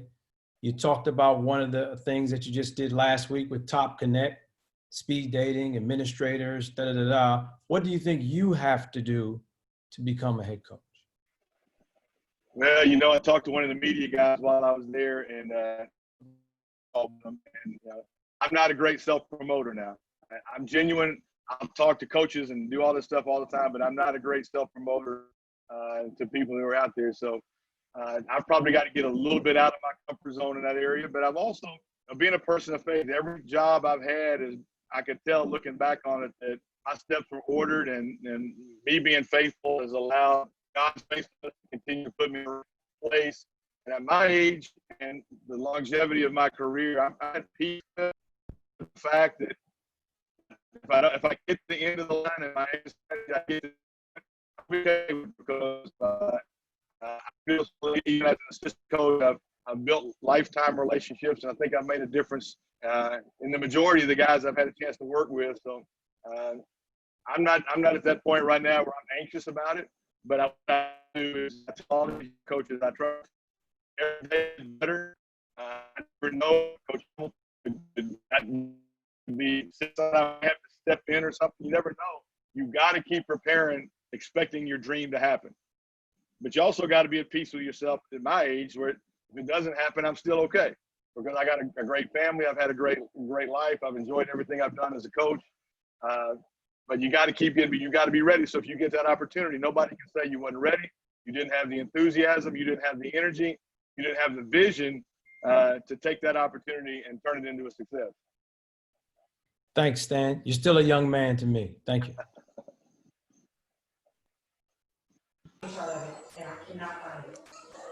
Hey, Coach, Jonathan Finkel here. Got a question. So you guys have obviously had a lot of success at Florida State these past few years. What's kind of like what you preach to your players when you guys started seeing that success take off? You always preach, be true to yourself. So what's kind of the message you tell your guys? When you have success, the biggest thing is success is something you never attain. It's something you constantly chase. So one thing you see about Coach Hamilton, Cliff will know this because he knows Coach Hamilton and probably a few other guys, Carm and probably Coach Hardy and some of the other head coaches. I see him know Coach Hamilton a little bit. When he's in the office or he's in the personal side of things, you have no idea the personality he has. But when it's time for basketball, he has this look like everybody thinks he's mad at every player and mad at the refs and mad at the world. But that's part of his philosophy that he demands of our players, that we're not going to be surprised if we go into Cameron Indoor and beat Duke. We're not going to be surprised if we win the ACC championship. We're not going to be surprised if we advance in the NCAA tournament. That's what we're supposed to be doing. And when you act surprised because you didn't think it could happen, you really are living on luck instead of living on what your vision is. And so, Coach, you never see him show a lot of emotion. If we have a bad game or if we have a great game, he's the same guy. And when our players see that, that's why I think I saw something a month or so ago, somebody that's in the statistical analysis world put something out there. But in the last 5 or 6 years, programs that have what their records are in one possession games, and we were very fortunate. I think we had the best record in college basketball in one possession games. They were 25-6 in 3 points or less games in the last 5 or 6 years. I think the next closest team was just barely above 500. I think you were 14-13. And I attribute that because of Coach Hamilton's demeanor on how he addresses our players, that every day we got to be the same. We're never too high. We're never too low. We're continuing to chase the end of the season. Once we end the season, then we'll celebrate this team and we'll start working on the next team. And that's something that we talk a lot about, closed doors with our guys. We talk a lot about it one-on-one with our guys, and kids start buying into it because they start realizing that we have a plan for each of them. And so they realize that if they'll just continue, that they don't have to panic. One game is not going to make you become a better draft prospect, and 4 games is not going to make you a worse draft prospect. It's going to be your body of work. So when you start talking about your body of work as an individual, it allows you to be a better team member and a better teammate. See, a lot of people think it's only about being a good teammate. To have a great team, you got to have players that are both good teammates and good team members. Those are guys that buy into what the betterment of the group's going to do. So those are things that we spend a lot of time, and it takes a lot more time these days because of technology and all the conversations these guys have in their heads than what they had 25 years ago when they had to have a calling card or call collect, to find some pity for themselves or find somebody asking questions about what's going on. Now by the time they leave a class to come by your office, they've had 20 negative conversations about what's coach tripping on, what you do wrong, why you got to go to the office and that kind of stuff. When we may be going to come in and talk about life. And now you have to get past that kind of facade they put up early on a negative sense before you can really get to touching their soul and their spirit. So I'm a big believer that individual meetings that mirror what you're trying to say in your team meetings allows you to have greater success if you're coaching their minds as much as you coach their bodies. Coach Stan, how you doing? Tavares Hardy. What's up, Big T? How's everything? How you been? Man, hung out with your boy Dennis last night a little bit on one of these deals. Yeah, I know he ain't come out of his house, so I know you ain't seen him in person. Not at all. He done turned into a germaphobe like Coach Ham. Yep. So I got a question for you because one thing, obviously I'm young head coach, but we too try to have, and we do have a lot of real conversations with our guys. We don't sugarcoat things. We don't try to impose our will, but we certainly talk about anything from race, politics, religion, and let the guys express themselves. I'm curious, and obviously it's different now. You've been with Coach Ham for so many years, but how was it in your early days with a black head coach who was open with his political views, open with his, views on life and society and race? How was that for you to hear all that, and how did you react in your younger days?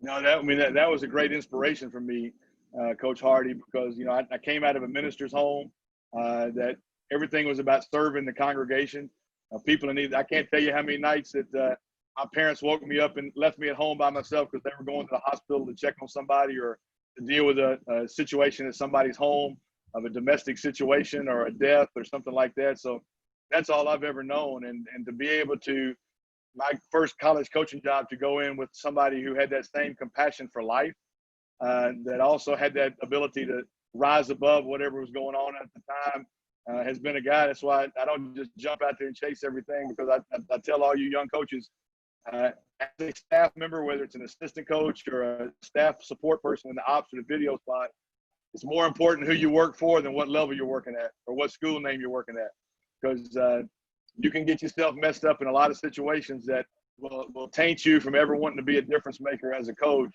if you don't keep that in mind. If you're really a person of sincere belief that you want to make a difference as a man in our business as well as a coach. So yeah, it was great for me, and I saw it firsthand. Tavares, I always talk about, when I got hired by Miami, everybody said, "Man, God blessed you. How do you go from being a high school coach to being there?" But back then, you started practice on October the 15th. Well, we started practice on October the 15th. I had not carried health insurance as a private high school coach because it was too expensive. They didn't have, I just trusted that we were going to be okay, and had to go through a 90-day waiting period to get my full health insurance at the University of Miami. On the 91st day from when I got hired, my wife came down with a terrible disease. And at that time, the insurance kicked in. The University of Miami Jackson Hospital had the division was just about her. But more importantly, Coach Hamilton, he didn't let me figure it out by myself. He went and met with everybody that was in our athletic department to make sure everything was straight and that she was taken care of. And he was staying up at nights with me, making sure she was okay. And I just got there, and and we were just getting to know each other. And then 5 years later, we're playing down in Puerto Rico, and I get a call. My wife has had another setback of it, and they're having to take her to the hospital. We got to play the next day in the first game of the old Puerto Rico shootout. Coach Hamilton stayed up all night making sure that everything was in place for my wife to be okay and be treated with the best care she could get, with the right people handling it, so there wouldn't be any foul ups. And when you work for a guy like that, man, it just, I mean, you can't just go running around. And I'm sure Dennis told you a lot of stories about Coach doing the same things in his life. You know, and when you start getting that way, I remember this the year we were in the NBA. We're getting ready for training camp. So we're in Washington, D.C., having our staff meetings, planning out what we're going to do in training camp. So me and Larry Drew, who was the associate head coach, and Johnny Bach go to lunch one day before we have our afternoon meetings.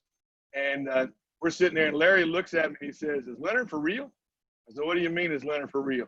He said, "He called my wife last night and wanted to know if she was okay with the schools my kids were going to." He said, "I've been in the NBA for, I don't remember how many years it was at that time. Nobody in the NBA has ever checked on my family since I've been in the NBA, and it took us back a little bit. So I'm just trying to figure out if this is real or this is something he's trying to just phony his way through to prove he's an NBA coach." And I said, "Man, Larry, that's as real as Leonard Hamilton's going to be." And that's the way he is with every player, with every staff member. He worries about the well-being of all of us more so than his own health at times. So I hope that kind of answered your question just about him, because, I mean, it's just an inspiration every day you go in there because his story is so great and he cares so little about getting the accolades for it. Go ahead, Coach Nigel. Yep. Coach Jones, Nigel Thomas, assistant coach, North Carolina Central University here in Durham, North Carolina. Nice to meet you. Nice to meet you as well. You talked about earlier 3 things that Coach Ham was looking for when he was looking for an assistant coach, about being a head coach, 5-star guy, player development, team development. If you would get a head job tomorrow, what 3 things would you look for in an assistant coach? Well, that's a great question, and I think about those things a lot. You know, obviously, every great head coach, and I can tell you for all of you, when you become head coaches, I know Cliff and Tavares and Amir and those guys are on here. And Coach Hamilton said this to me the first time we started talking about things way back in Miami. He says, the hardest thing you have to do as a head coach, it's the most important thing you have to do is hire your staff. And he said, when I quit worrying about just hiring people that I knew and I started looking for people that filled in my leadership gap, is when I started having success as a college head coach. And so whatever the thing, you got to be able to self-evaluate yourself really honestly and truthfully on what you're going to need to fill in what your leadership gaps are. You know, I'm a guy that's a very matter-of-fact guy. I tell our players all the time, my number one goal as your coach is to continually define reality. So I'm going to need a guy or 2 on my staff that can go back in after I've been very direct with a player and, you know, very demanding of a player, and get them to understand what I was telling them if they didn't quite get it, or if they took it on a personal level instead of on a being better at the mechanics of your position level. So I need that kind of guy. I need, you know, as being at my stage of my career, I'm going to need to have some youth on my staff that are mature. I got to have young guys in there that can relate on some subjects that I'm not as in tune to right now. When we're in the gym some days getting ready for practice and coach lets them play some music, and I'll walk by the guys and say, "Who's that? Are these guys good?" I can't tell those things. So I got to have some guys that can fill those things in, that allow our whole staff to be on the same page as one group. Because we don't want, we ask our players to be a team. We got to ask our coaches to be a staff. And so as I go through things, that would be the things as I put my little depth chart together on guys I would consider. I got to make sure I have guys that, and then obviously I'd have to have guys that have certain levels of recruiting expertise at, you know, in whatever area I'd be recruiting, and what kind of level of experience they have. That would be the thing. But the first thing is what fills in my leadership gaps is going to make me be a better mentor to our team as the head coach, and give those guys a chance to grow as leaders, selling the same vision that I have. Appreciate that, Coach. Thank you. David, I hope I'm not going too long, man. You cut me off whenever you need to, partner. No, sir, Coach. We got one more. Amir's the cleanup hitter. I'm just the second guy trying to bunt. No, sir, Coach. We'll take one more with Coach Seawright, and then we'll wrap. All right. Go ahead, Coach. Coach Jones, how you doing? Coach Seawright, West Harrison High School, Gulfport, Mississippi.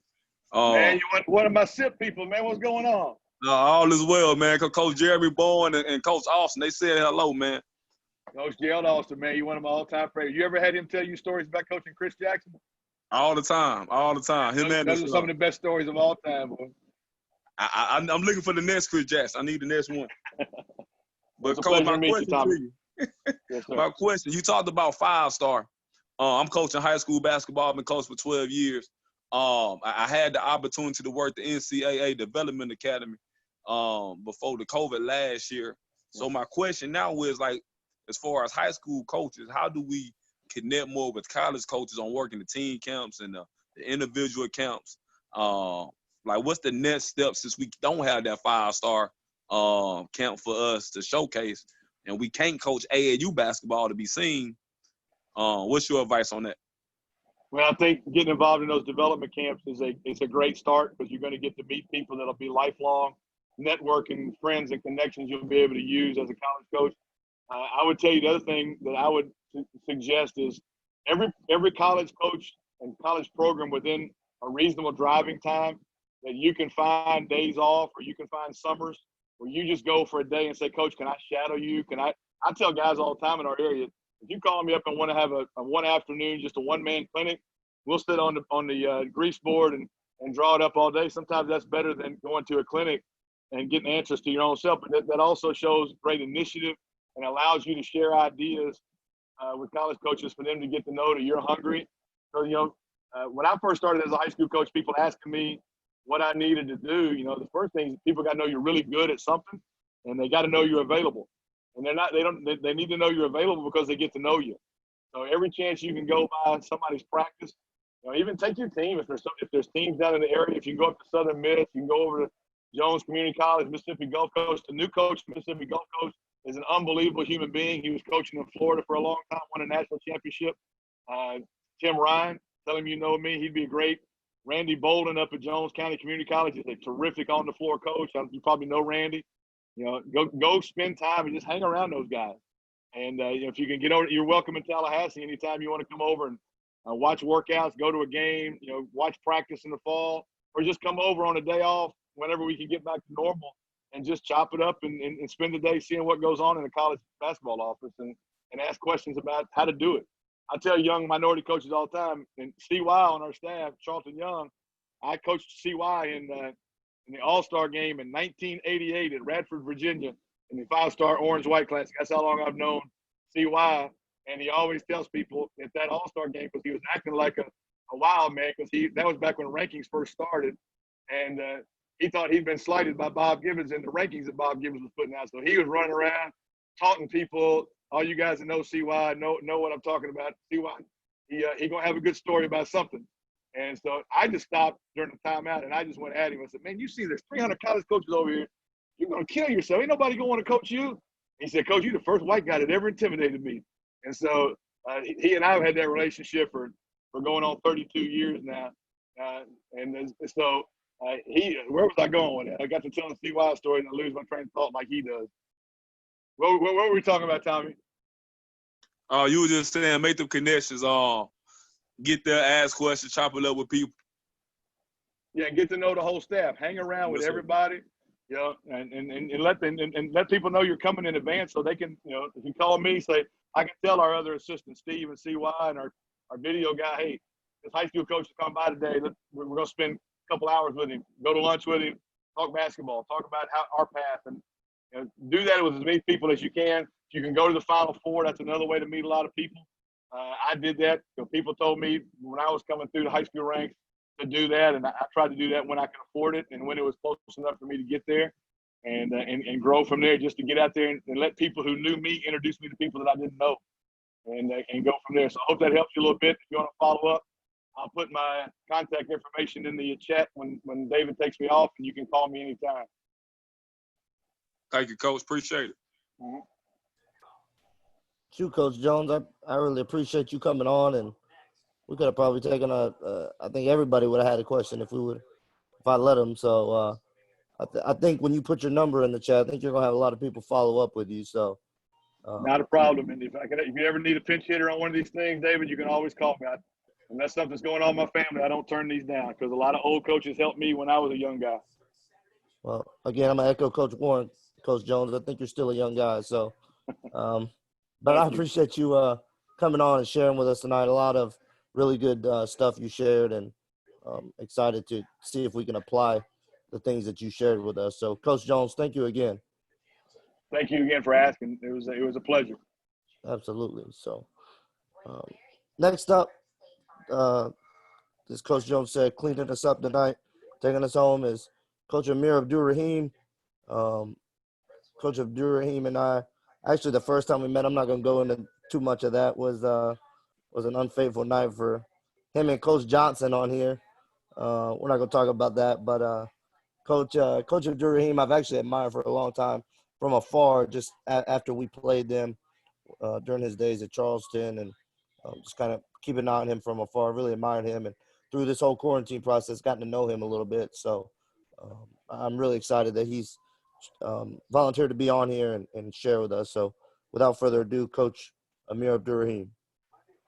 David, man, I appreciate you having me on, and Adam and all the guys, with this Rising Coaches thing is awesome. The only problem I have is that you got me following Coach Jones and Coach McKay. And I mean, it was really good hearing from them. And, Coach Jones may not even remember this, but I can remember I think I was at Charleston, man, and ended up sitting next to him at a game. And, I talk about this all the time. You can sit next to people, and sometimes you can be in your own world, and you miss out on great opportunities. I've always tried to, when I was on the road, not necessarily seek people out, but if I'm sitting next to somebody that I've watched for a while and, really respect who they are and what they do in their program, I always try to figure out a question to ask. And I remember asking Coach Jones, I don't remember the question, but the feedback he gave to me was about evaluating, right? Like, I asked him something about recruiting is what it was, and he hit me with, man, don't worry so much about that. You got to really pour into evaluating. And he doesn't realize, like,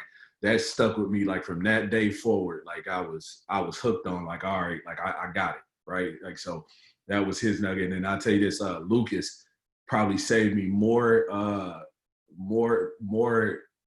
sleep-full nights on the road, being able to just hit him and say, Luke, man, can you shoot me the schedule for tomorrow? Or, if I'm in Orlando, this is back when, AAU was real big around the time with Vegas, and, my head coach was coming in from Vegas to Orlando, and I'm trying to figure out his schedule, and I'm trying to see where everybody is, and just being able to have that schedule, kind of right there with everything there, it saved me a ton of nights, just so, being able to be on here, with you two guys, I don't think it's a coincidence. I'm like, I'm very big into faith, and I think this is a God thing. So I love being here and talking. So, man, I'm gonna just kind of jump into this journey, man, and hopefully I can give something, to help, somebody. And the thing that I kind of think about along, the lines of my journey is like, I think it's a lot to be said about guys who take the proper steps to get where they go. And that doesn't mean that if you're fortunate enough to skip a step like I was, that, it's a bad thing, but I think, if you kind of, really dig in, work hard, and again, take the proper steps to get where you want to go, man, you'll have success and longevity in this business that I don't think you could imagine. And so, I played for Billy Kennedy. I'm originally from Atlanta, but I played for Billy Kennedy, or I should say before that, I actually spent 2 years in junior college at Garden City, Kansas. I played for a guy named Jeremy Cox. And, Cox was, it was great, man, for me. He helped me grow a lot as a man, a lot as a player. Left Garden City and finished my last 3 years at Southeast Louisiana for Billy Kennedy. And that relationship right there is really, in a sense, kind of how I got my start. I had known Coach since I was 13 because he recruited my older brother Sharif to Cal Berkeley. And so, when nobody was going to give me a scholarship out of high school, Coach had just gotten a job at Southeastern, man, came in. He did a home visit. I was going to go no matter what. It didn't even matter. But, he came in, did a home visit, went through the whole spiel, But 2 years later, ended up finally meeting up with him and playing for him. When I got done, like everybody, man, you have aspirations of playing, but, I can hear my dad in my ear right now, man, God, you can plan, but God is the best of planners, right? And ended up getting hurt like the summer I graduated, which led me to wanting to be a GA. And I spent a year at Southeastern for Jim Yarbrough. And then after that, I was like, man, I'm going to go play one more time. I want to go try to play again. And Coach Kennedy had gotten the job at Murray State. He called me and he said, look, and at the time he was at Miami. as an assistant coach, and I've been talking to him, and he was going to bring me down there as a GA. And he said, hey, look, man, I just got this job at Murray, and, you know, man, if you still want to come to Miami, man, I help you out any way I can. All right. You know, Coach Haith, he'll still keep you, yada, yada, yada. But, man, I'd love for you to come to Murray. And I'm like, come on, Coach, like, you my man. I'm rolling with you, right? Like, it was that simple. Now, if you would have asked me a year into it, should I have went out there? If you ever been to Murray, Kentucky, it's a great place on game night. But other than that, it ain't a whole lot going on up there, right? So now I'm thinking like, man, I'd love to be in South Beach right now. But, you know, I spent 2 years there as a GA, and I had a guy say something to me going into my second year. I really, truthfully, didn't even, you know, have a desire in coaching. I just wanted to get my master's. And one of the guys I worked with said to me, he goes, hey, man, you know, if you really put both feet in this thing, man, I think you could be pretty good. But, you know, if you're going to stay 1 foot in, 1 foot out, you know, it is what it is, right? And for whatever reason, man, like I can hear it in my head like it was yesterday. Went back to my apartment that night, and, you know, I'd always be in the gym with the guys, you know, helping them get shots up and things like that. But I remember waking up the next morning like, all right, I'm all in, right? And so did that. Now, GA, you know, I graduated, GA ship is up, trying to find a job. You know, I had a couple of interviews for some op spots, but it didn't work out. And I know Coach Thompson from Wheeler was on here, but I actually came back to Wheeler for about 2 months in the spring and the summer I was going to be a parapro, but I was going to coach, you know, be an assistant coach for the varsity team. Well, Jamal Walker, who is now at Grand Canyon, he leaves Murray, and Coach Kennedy calls me. I'll never forget. I'm sitting in the airport in U.S. Virgin Islands at my brother's wedding, and Coach Kennedy calls and he goes, "Hey man, Jamal left. You know, if you want this job, it's yours." You know, and just, I mean, we talk all the time like, man, if I get this opportunity, I'm sitting there like, oh hell, you know, like, what am I gonna do? You know, because I'd already gave my high school coach my word that, you know, I was going to be with him, you know, and I'm going to get to this in a second. I think it's important to always have mentors, people you can call, but I never forget my biggest mentor is my older brother, and I never forget calling him like, yo, what you think? And he goes, man, he hung up on me. He was like, man, get off my phone. Like, so I pick up, call him back, like, hey, man.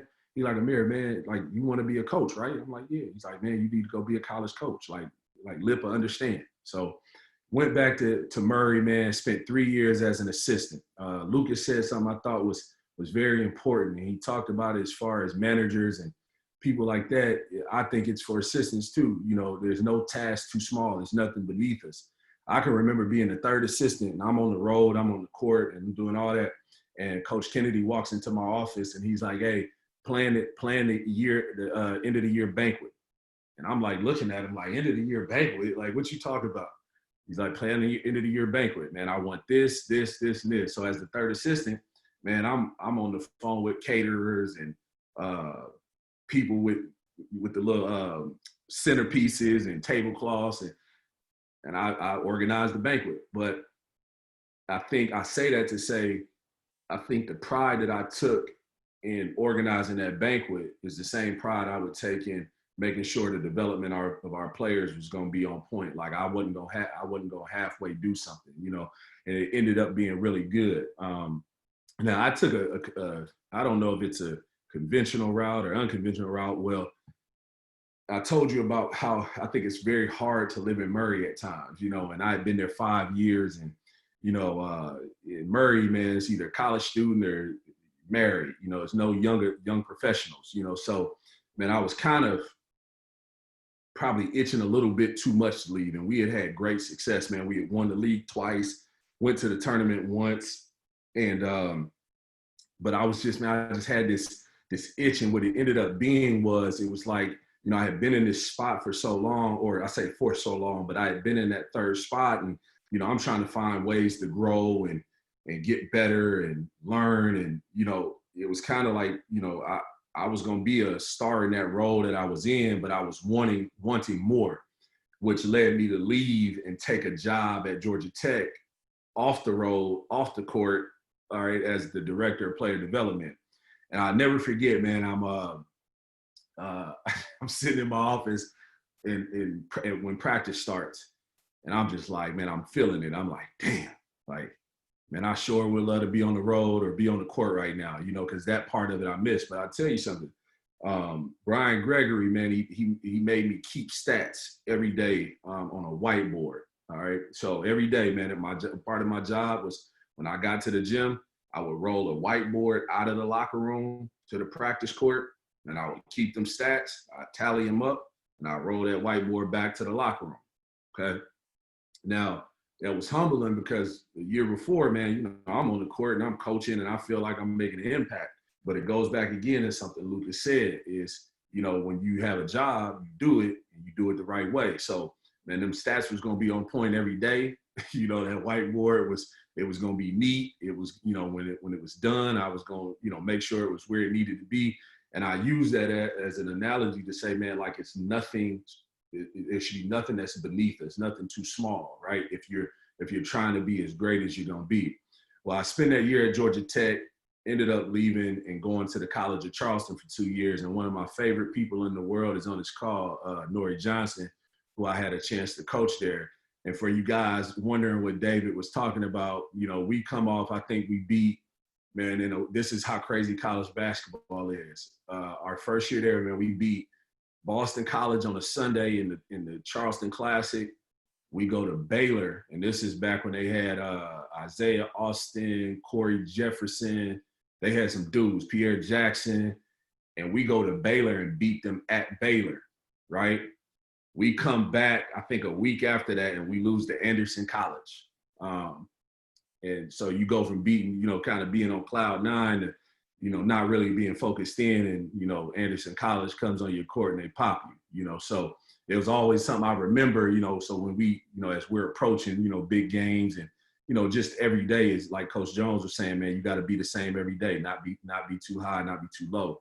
But Charleston was a really good experience, learned a lot, built some lifetime relationships. And like I said, you know, Nori Johnson being on here and being able to see him coach today, man, like that's what I do it for. You know, that brings me probably more joy than any ring or championship I've ever won, is being able to see our kids that, you know, you fight them, some days they hate you, you know, and Nori would tell you, like, it was days, man, that dude, he'd look at me and be like, man, I'm going the other way, you know. But I think to see where he is now, it's like the feedback you need to know you're doing things the right way.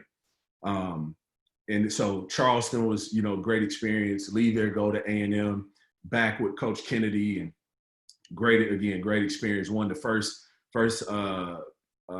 league championship, SEC championship or conference championship in 30 years at A&M. You know, went to the Sweet 16 twice. 3 out of 4 years I think we played in postseason. And again, I think it's about the people. Another guy was on here, Alex Lloyd, who's now working with the Memphis G League team, you know, just is on this call. And it was more so the people I was able to work with while I was at A&M that made it special. Left there and went to Georgia for a year, and it was, you know, man, it was great. Being back home, being able to, I grew up a Georgia football fan, you know, so just being able to represent the state school and work there was awesome. And then obviously now here at Kennesaw.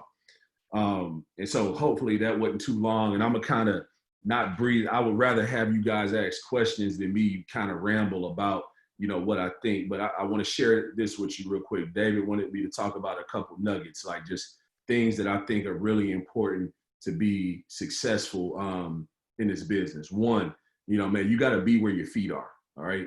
I think it's a lot of times, man, like when we're at these, you know, we have these jobs, whether it's as a dobo or a third assistant or whatever it is. And man, a lot of times we're always looking for what's next.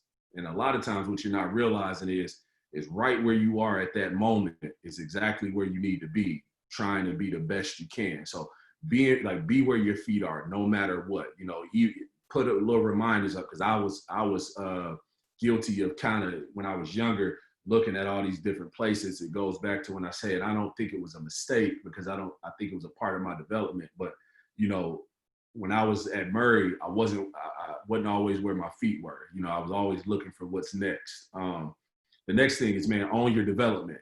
Okay. I think a lot of times as a young assistant, I reached out to different people to ask questions. I think you need to do that. It kind of goes into the third one that I was going to say as far as seeking mentors.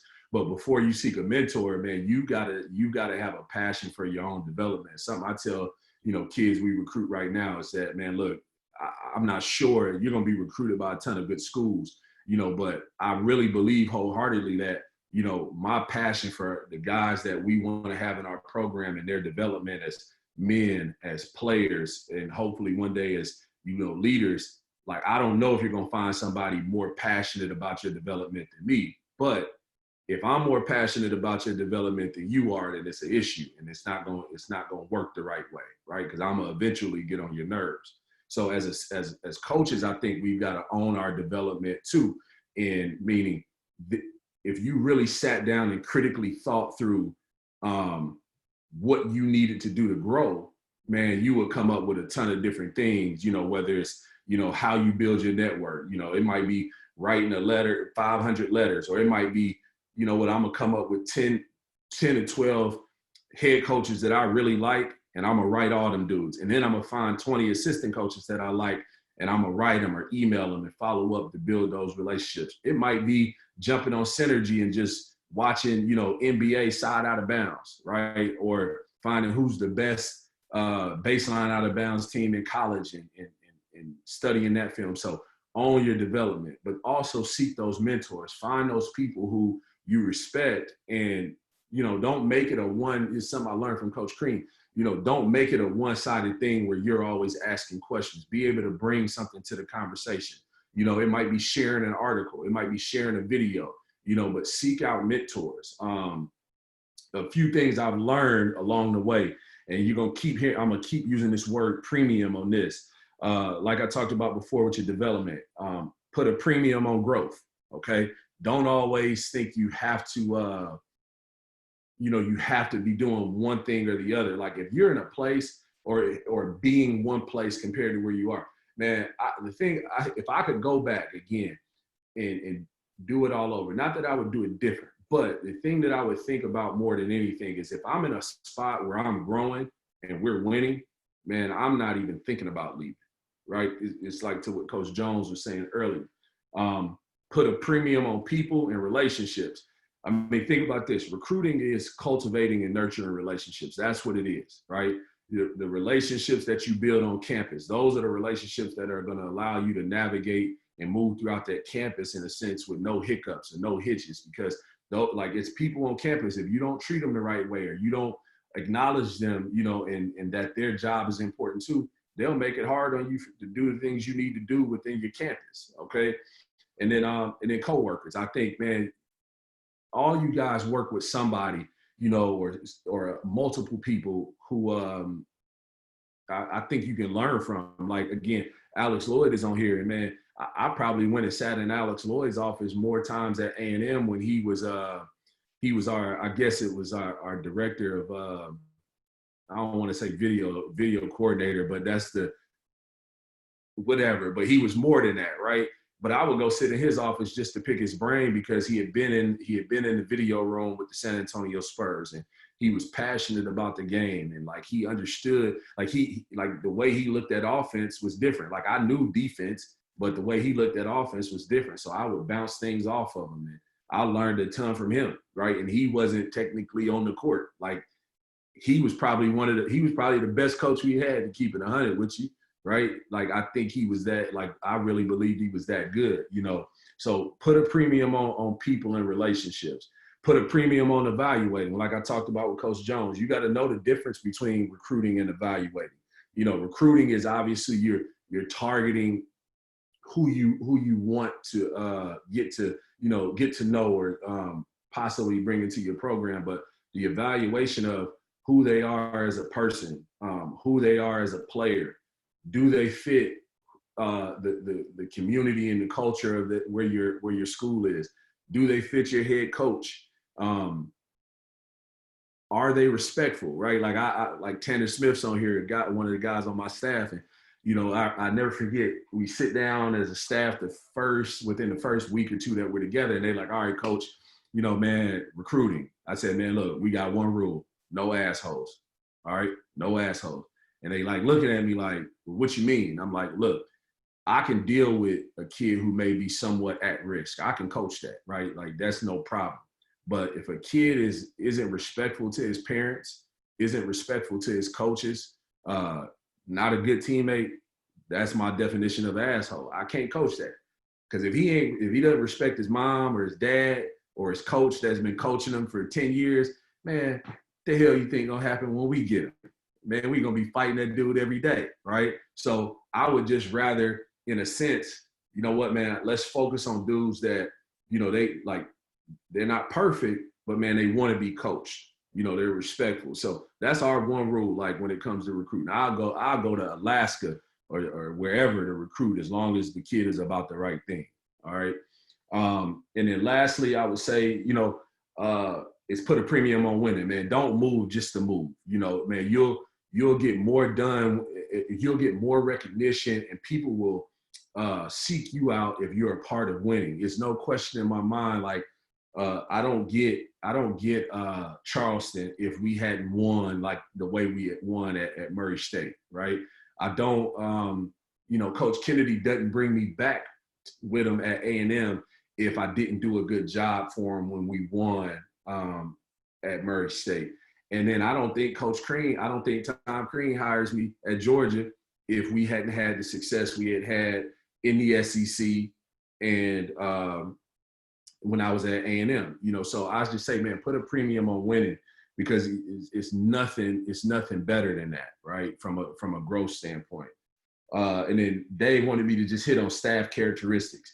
Man, like for me, I just want guys that are different from me. I heard Landry Fields say this it was Alvin Brooks III, who's at Baylor. He does a Be Ready Zoom on Wednesdays and Saturdays. And Landry Fields, who's the GM of the Austin Spurs, was on, and he said this. He goes, man, everyone has blind spots, right? And basically he said, I need eyes. He said, I need other eyes to be able to see myself. And this is like where Tanner does a not a great job, an elite job. And with Ben Fletcher and Persian Williams is where, man, they'll tell me the truth. Like I might be so focused in on something over here and they know what my beliefs are, you know, and I might be slipping in those in a certain area. And like they'll come to me and they'll say, hey, Coach, man, look, like I know we got this going on, but man, this over here ain't going right. You know, we got to get this back. You know, we got to kind of get this back in order. And so I need eyes to see myself. Like that's what they do. The other thing they do, man, I say this, they're relatable truth tellers. Okay. There are a ton of coaches, right? Think about this. They say, oh man, you got to be able to relate to the guys. True. That's 100% right. But you got to be truth tellers too.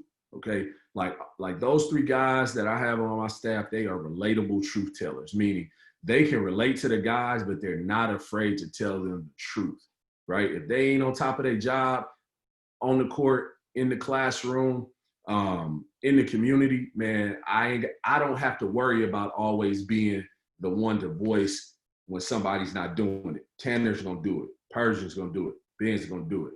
I think that's really important to have, you know, on your staff, because I think as a head coach, like this is what I learned in year one. I couldn't be who I was as an assistant because even in a pandemic, I was in the office today, and just the amount of stuff that comes across my desk, right? Like I don't have the time that I once had to really be locked in on that. And that's where you need guys that are gonna relate to your guys, but still be able to tell them the truth.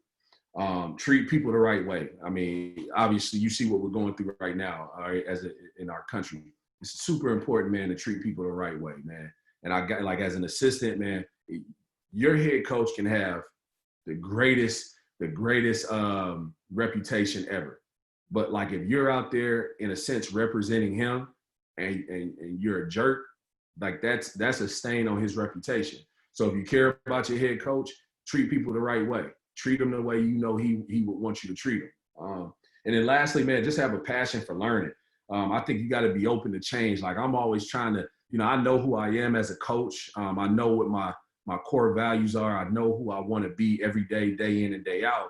But in areas that I know I can improve, or we can maybe do something better, you know, I'm always trying to find those things. You know, I hear guys say sometimes, you know, man, well, it's the way we've always done it. And nothing drives me more crazy than that phrase, like the way we've always done it, is because even if it's worked, cool. But our game, think about it, is always evolving. So if you're not changing with the game or finding ways to improve what you do already, that's great. And just little bitty parts of it to improve, then I'm telling you, eventually what you've always done to make you successful, it's going to, excuse my language, it's going to pass you by. It's going to be done. Like it's going to, like, and what you've always done is not going to be good enough anymore. So I think it's really important to have a passion for learning, man, and really be open to change. And so that's kind of, Dave, what I got. And if anybody has questions, man, I'll be, you know, I'll stay on here all night if you want me to. Amir, Coach Kareem Brown from Niagara County, how are you? Good, man. How about you, Kareem? Good. Obviously, just finishing your first year, got thrown a big wrench these last 3 months with trying to prepare for next year and establishing your culture. Yeah. Kind of what has, I guess, your vision or your thought process has been the last 3 months in trying to move the needle forward with your program? Man, Kareem, that's a great question. I'll tell you like this. For the guys that know me on here, man, I'm an open book, you know. So if I'm on a Zoom call, and I think we got 44 people in here right now. Look, man, I'll keep it 100 with y'all. You know, we took over a program last year, you know, and it wasn't broken, like in a sense, like it wasn't like terrible, right? But a lot of things needed to be changed, and that culture piece was a big part of it, man. And so what we ended up doing, man, we went through a hell of a year. You know, I mean, we ended up winning 1 game. We ended up losing 28 games. I wouldn't change it, though. Keep it 100 with you. Tanner will tell you this. We were working out last summer, Kareem, and, man, we probably got to mid-July, and I was like, hey, man, I'm just letting y'all know it's going to be a long year, right? Because I knew what we had, but I knew that from what they had been through, and what we were going to demand of them, like it was going to be like this for them all year. And they were just going to be, you know, hitting their head up against the brick wall. Now, there were some things I could have done better. So what I tried to focus on these last 3 months was where I think I dropped the ball in year one was I wasn't intentional about my relationships with my guys, regardless of whether we recruited them or not. I wasn't intentional about them. And what I mean by that is, I didn't do a good job of grabbing them one-on-one, you know, enough, I should say. Having them over to the house, taking them, you know, going to have lunch with them. And I did those things, just not enough. So what I've tried to do these past 3 months was, one, be intentional about my relationships with the guys that we have returning and the guys we have coming in.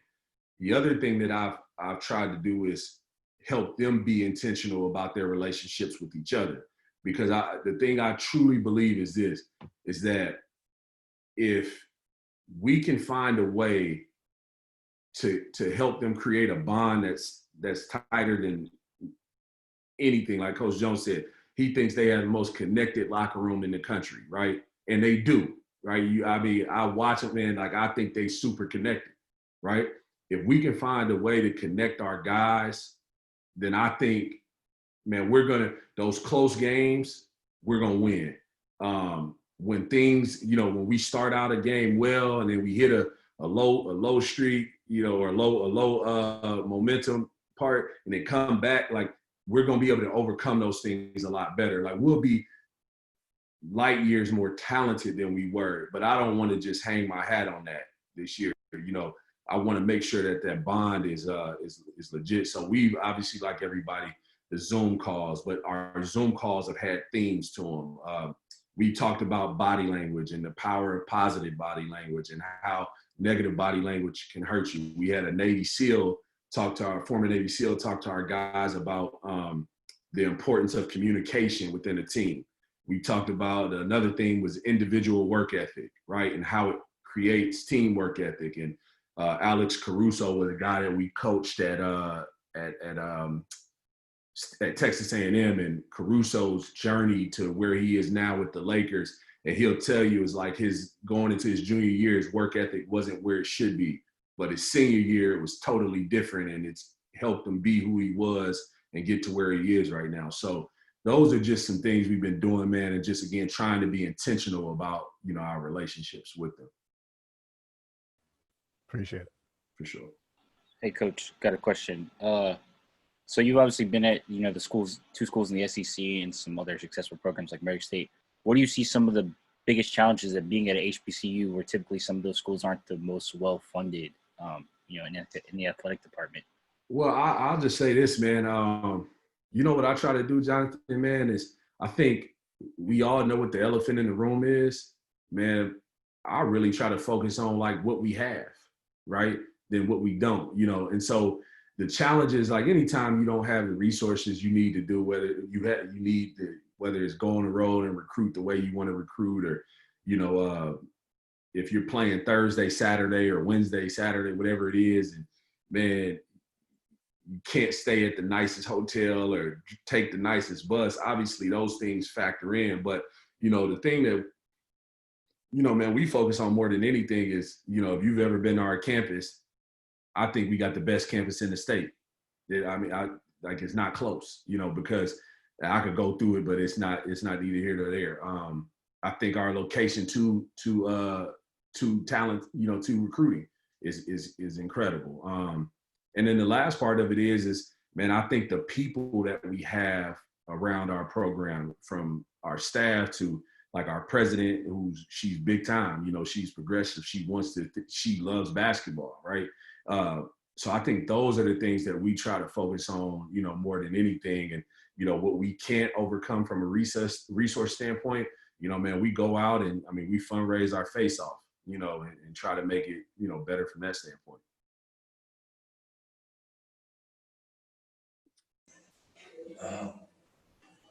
Amir, Nigel Thomas, North Carolina Central. What's going on, man? Nigel, what's up, boss? Not much. When was that moment when you knew you wanted to be a head coach, or you felt like you were ready, I should say? I'm going to share something with you. I know Chris Kreider's on here, man. Rob Lanier is a guy I've always, from my time when I was at A&M and he was at Tennessee.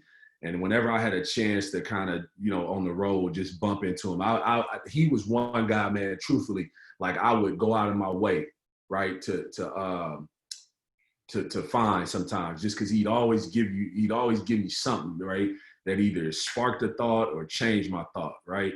And, most people don't remember this, but, Coach Lanier was a head coach before, And so I asked him that question, like, Coach, man, how'd you know, he goes, how'd you know you were ready? And he goes, man, Amir, I don't know. He says, but I will say this. He goes, man, it's a difference between being ready and being prepared, right? And we actually had this conversation again last year, now that he's at Georgia State, and he kind of hit on it again. And he was saying, when he was at his first job, he's like, man, I was ready. He said, I'm prepared now. So I thought I was ready at Charleston, to keep it 100 with you. Right. I'm like, I'm ready, and part of it was, some of the things we did and as far as preparation went, and, man, some of the guys we were able to evaluate, and recruit, like Joe Cheeley and Cameron Johnson, just to name a few of them. And I thought I was ready. The truth of it is, man, I remember going to A&M and my first year there, I think I had, I don't even remember which scout it was, but I remember sitting there watching games, and I was like, geez, I went, man, I ain't nowhere near ready. Like, right. Because, at that level, they were doing things that were, you just didn't see a whole lot, at the mid-major level. You didn't, right. you didn't have to do that. So I would say, man, after my second year at A&M, after we went to the Sweet 16, and I was given a little bit more responsibility, and from a scouting and preparation standpoint. And I just remember after that thinking, like, man, like I can do this. Like I'm ready, And then I would say after my last year there, I was like, I'm prepared, And so I left there to go to Georgia, thinking I was going to be at Georgia for a while, but when this opportunity came open, I think people can look at these jobs sometimes and they'll be like, oh man, that's a bad job. That's a bad job. And like I said, I think you got to have mentors. And I remember calling my brother And I was like, man, I think I'm gonna turn that job down. And he hung up on me. That's if y'all don't realize, like whenever I say something stupid, he hang up on me, right? Mm-hmm. And so he hangs up on me. And I call him back like, yo, man, like he goes, look, man, people are always gonna pay you more to do stuff that they don't want to do. He goes, this is your opportunity to bet on yourself, right? He was like, and he said, Amir, you never know, in 3 or 4 years, you're gonna be in a situation that's even better than what you're in now. And that's all I needed to hear. And you know, the rest is kind of what it is. Yep. Appreciate that, man. Good luck, boy. Yep. Thank you. No doubt. Yep. Coach, Brant Daniels, Holy Family College. Can you speak maybe specifically about one thing you try to do every day and something that as young coaches you think we should be trying to do every day to be successful? Yeah, man. So I took a leadership course when I was at A&M, and it was a guy, can't remember his name, but he said something I thought was it was profound to me. It was powerful. And he said, every reader isn't a leader, but every leader is a reader, right? Meaning you have to find different ways, right, to, like, you know, either, again, spark a thought, change a thought, or grow. And so, man, what I try to do every day, like no joke, I try to find something, whether it's a book I've been reading, or Coach Crean helps me out with this a lot. I don't know if any of you guys, that dude would send you articles on articles on articles every day. I mean, you just like, yo, man, I'm still not caught up on his articles, but whether it might be something that I see, you know, like you get the notifications to your phones, you know, so I got all these things set up, but I try to read every day, Coach, and try to find something. And it might be a leadership book. Like right now I'm finishing up Atomic Habits. God told me about it.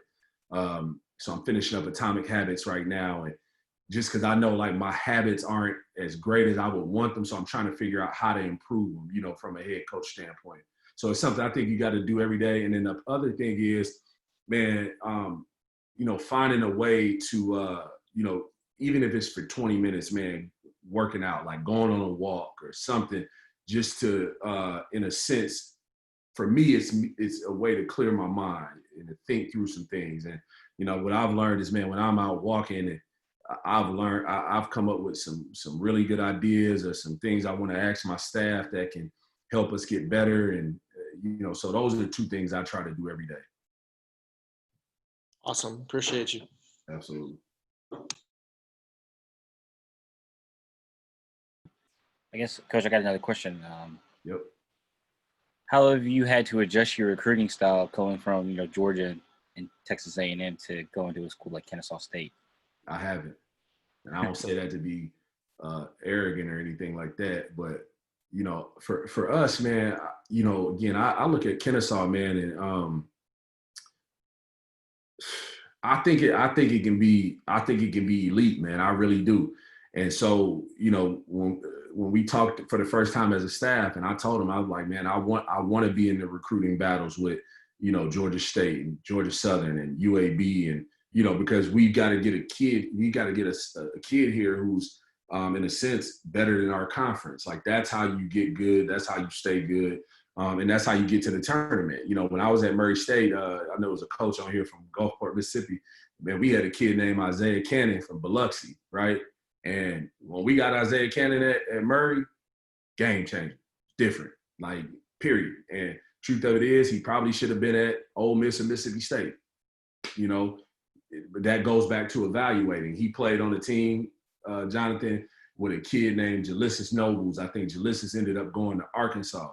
And that's who everybody wanted, right? And Steve Prohm, who's now the head coach at Iowa State, was like, man, no, man, Isaiah, like, he the one, right? And we ended up, I think we beat maybe Tulane and Southeastern Louisiana for him, you know. So I really hadn't changed my mindset from a recruiting standpoint, just because, you know, in our state, you know, we were fortunate to get a kid named Chris Youngblood. And man, I spent 5 years in the SEC. Chris Youngblood is an SEC player. Is he an all-league guy?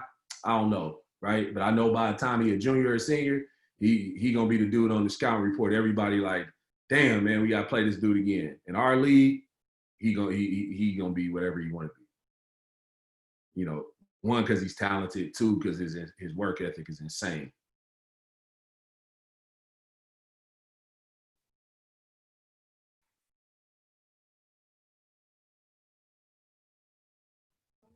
Amir, real quick, man. I obviously we've had this discussion before. Last time I saw you at the JUCO Jamboree in Atlanta, is you talked about the driven versus the drivers. If you could expound on that, so everybody else can hear it, because I know that was valuable information for me and something that I still carry right now. Well, I'm not gonna plagiarize. That's Coach Crean, like I told you the first time, right? And it was something, man. It was, you know, like Coach Crean, man. And again, I say this not to like try to defend them or build them up. I think a lot of guys in our business, man, you know, they get bad raps, right? From just from being competitive sometimes, you know, and things like that. But when you have a chance to work for somebody like him, man, like it was big time for me. And so he would do stuff like this, man. I could be sitting in my office like right now, and this dude, man, he just walk in my office talking. And half the time I'm like, man, what's going on? I'm trying to figure out, you know, what happened. But what I started to figure out was like, man, he would just come in there and he'd just be dropping little nuggets on you, right? Little stuff just for you to think about, right? And so, man, one day after practice, and again, like I think with Coach Crean, it was different than Coach Kennedy. Like with Coach Kennedy, I knew everything he wanted to do. With Coach Crean, like he wasn't gonna tell you, like he hired you to do a job, right? He wasn't gonna come in there and say, all right, today you're doing this, this, and this. Like he expected you to pay attention to what he was teaching and then really drive those points home with the guys, right? And so, again, like I kind of recognized that early on, and then I kind of started doing that, right? But then at the same time, being who I am. And so, you know, we had a kid named Nick Claxton on our team with the Brooklyn Nets now. And sometimes, you know, man, at that level, the best player, man, people are, I don't want to say they're afraid to coach them. It's just they coach them differently, okay?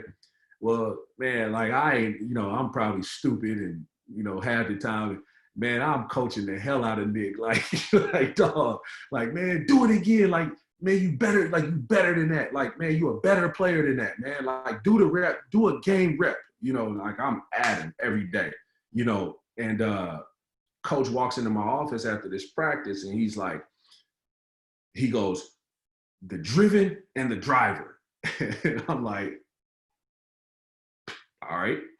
And so when he goes, everybody is driven because it's an individual thing, right? He's like you're going to be driven, Nori, to be the best dad you can be because Zay deserves that, right? Like he deserves a great dad, and that means something to you individually or as a coach. You know, Chris is going to be the same way with his daughter, or just go down the line. Of us as coaches, we're all driven in that sense to be better coaches because it's us. But he goes, but the person who can drive a player or a person to become what they don't even realize they have the ability to become is the one who's special. And he's like, man, you're a driver. Like, you got it. The way you coach Nick. And I'm like, all right, bro, whatever. But I went home that night thinking about that, right? About the driven versus the driver. And I'm like, man, like, I just always thought it was the right thing to do to tell kids the truth and coach them to be the best they could be. I'm not thinking of it like that, but it is a good analogy to use, you know, to kind of help, whether it's me or another coach, because if we can do that, like, it's not just about the game, right? It's about who they become as men. It's about who they become as leaders. And Nick Claxton, I mean, think about this, yo. We played against him his freshman year at Georgia when I was at A&M. And I think the dude may have averaged 4 and 4, something like that. Yo, Coach Crean would make this dude at 6'11", all right? He was the point guard in practice, probably 4 out of the 5 days or 5 out of the 6 days of the week. He would make him pick up the Will Jackson. He'd make him pick him up full court and turn him, right? Nick's not even realizing what coach is doing, right? Man, we get to the season, we get to a point. Nick started at the point for us, dog, and played at the point for us. I bet you 20 minutes of the game. And he didn't realize it. And coach, he walks into, I'll never forget this. He walks into the office, it's like early January. We had just got smacked by Tennessee, and then we played somebody else after that. And he walks into Chad and our office. He goes, "Hey man, we got to go find another 4 because he ain't gonna be here next year." Just like that. And he wasn't. He was out of there. He went from averaging 4 to 13.5 and 8, and the rest it was done. That's great stuff, man. Yep. Amir, what's up, bro? Tavares. What's up, T? Chilling, man. Hey, I got a question for you. So you work for Billy Kennedy. You work for Tom Crean. Obviously, you're a former player. Obviously, you've been around the game. Your bro played.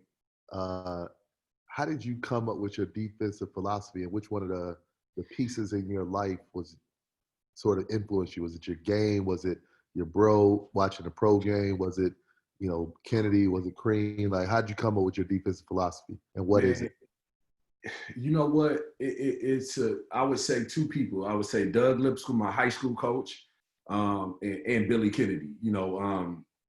For his, like, Coach Crean, man, he's a great coach. He gonna spend more time on offense though. And that's where I think I was good for him, because he would he allowed me to teach the defensive part of stuff, and I learned some different things from him defensively, things that I hadn't thought about. But, Coach Kennedy, man, we were going to spend, 75-80% of our time in practice on defense.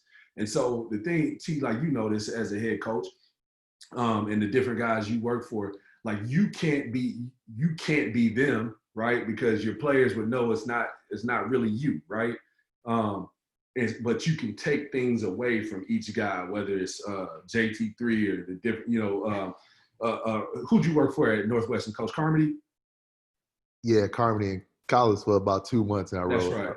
Right. So you can take things from those guys, right, to kind of put into, how you go about building your offense and your defense. So, I took a lot of what Coach Kennedy taught from a half-court standpoint, and then from there just kind of built, kind of who we wanted to be. Now, it didn't really help us a whole lot last year. That's why we had to go out and recruit our face off, but I think this year it'll be a team that's a little bit more built towards, who we are and how, like from an identity standpoint and who we want to be, because we've added the length we need. We've added the athleticism we need. Man, you know what? And I ain't just saying this because he's on here. Man, I watch probably more than anybody, and hopefully that eventually who we want to be like is Florida State, right? Because they have those big guards with great length, and they're able to pick the ball up and pick the ball up full court. I mean, you watch Trent Forrest do that, and it's like a thing of beauty, right? So we had to go out and we recruited Kason Jennings, who's a 6'4" point guard that can really guard the ball, Chris Youngblood, Brandon Stroud. And so I watched, I took a lot of what Coach Kennedy did, but like I said, I watched guys for a long time. And for me, when I was even at Georgia Tech, the success Coach Ham had at Florida State is not talked about enough. You know what I'm saying? And so I would want to build it from a personnel standpoint that looked like theirs, but a lot of the principles and drills and just day in, day out, I took from Billy Kennedy. Appreciate it.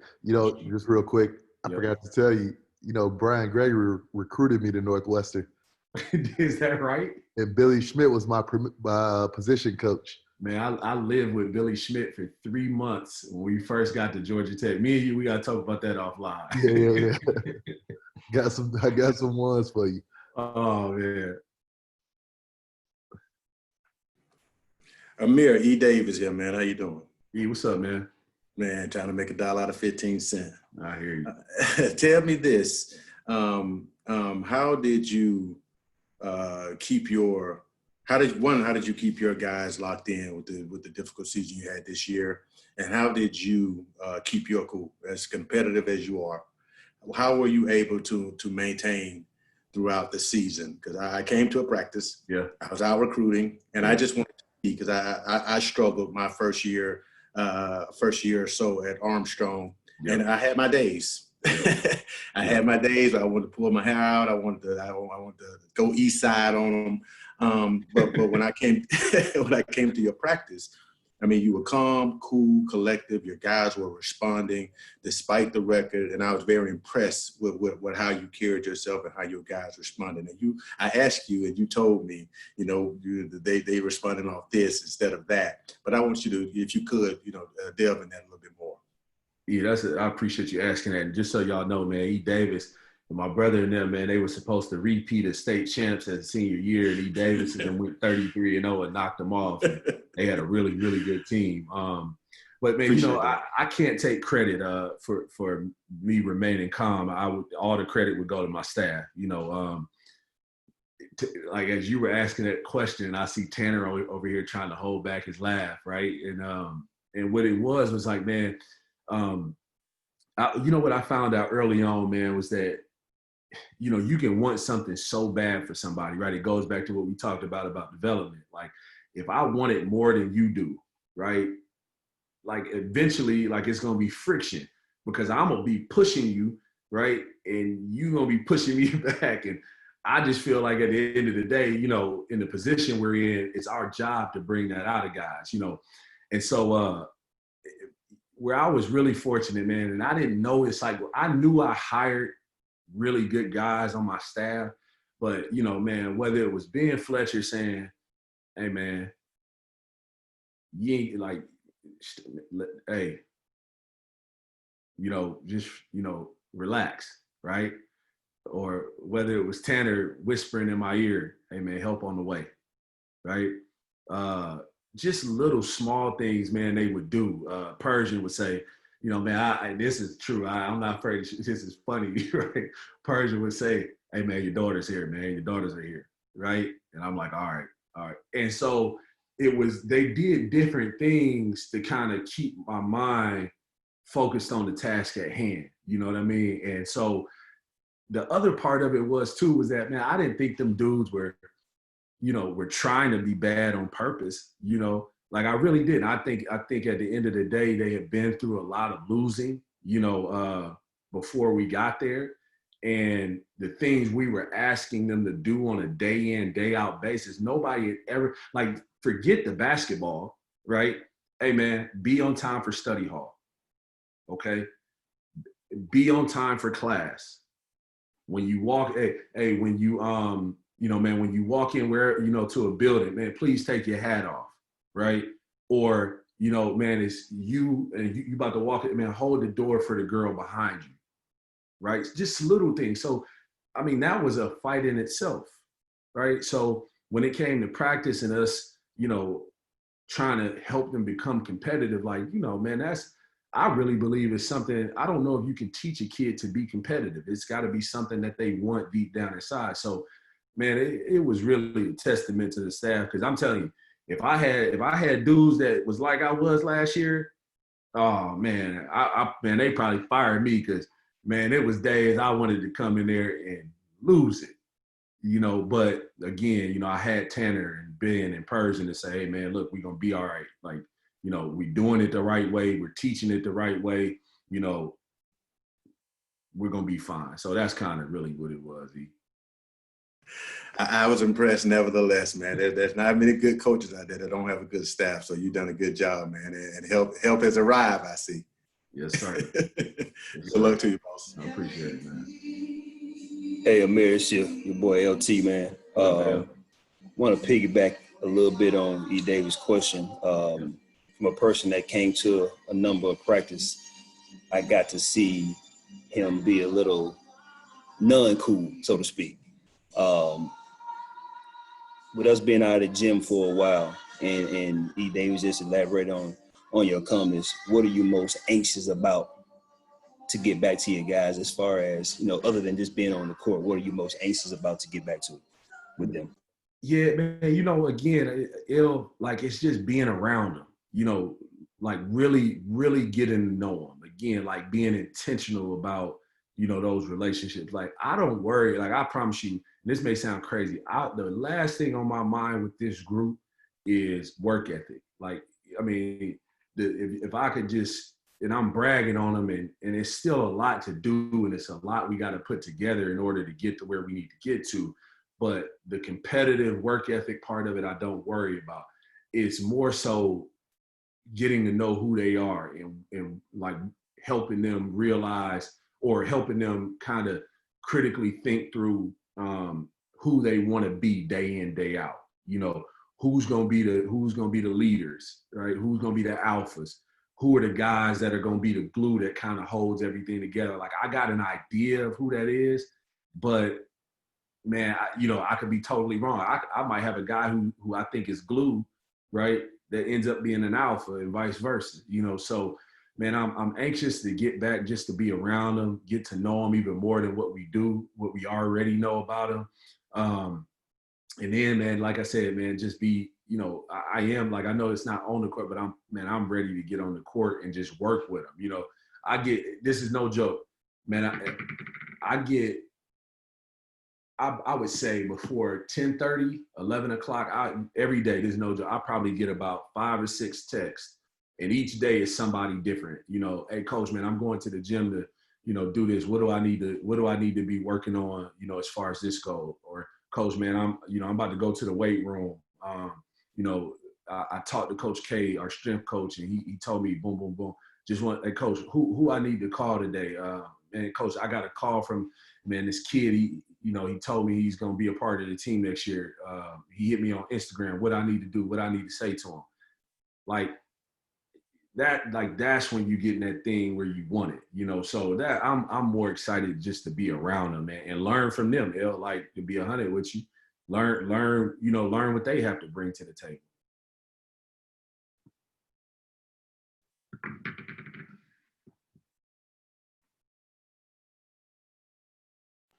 I guess I'll ask another question. Am I allowed to ask another question?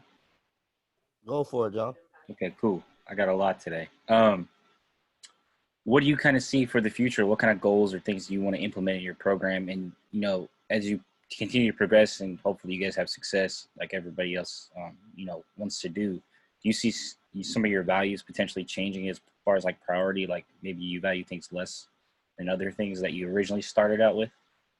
You know, we have our core values, right? And they make up the acronym of truth, right? And so the T is trust, the R is responsibility, the U is unity, the other T is toughness, and the H is humility, right? And I just don't think those things change. Like, at the core of us is who we are as people, right? That's who we are, right? And so if we were to change one of those things, I think we end up losing a part of us that's really important to success. So, you know, the goal is for us is to every day is to live on that truth of wanting to be the best that we can be, and making sure that we trust who we are. We're responsible for our actions. We're united in what we do. We're tough-minded, but at the end of the day, that we treat people the right way. We're humble in a sense in our approach and what we do. So I don't think that's going to change. But like our goals, like just like anybody, is ultimately it's to win the ASUN, to go to the NCAA tournament. But the thing I'm not going to do, we're not going to do is we're not going to skip steps like to get there. Just because I think we have a talented group coming in, like they would be out of their minds to think that we're not going to condition and put ourselves in a place to where we're in the best shape to be prepared to perform, right?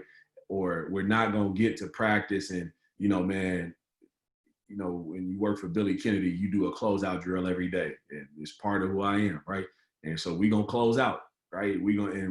Every time, like we're going in a sense, that's something we'll chart this year, because I think if we can be disciplined in our mindset of how we approach the defensive end and close out, like it's tedious, it's boring, you don't think it's that important. But, when it discourages a three or creates a deflection on the pass, now we've created another possession for us, offensively. So, man, we're gonna take the right steps that that we need to get there. But I really believe, man, we can turn this thing into something special.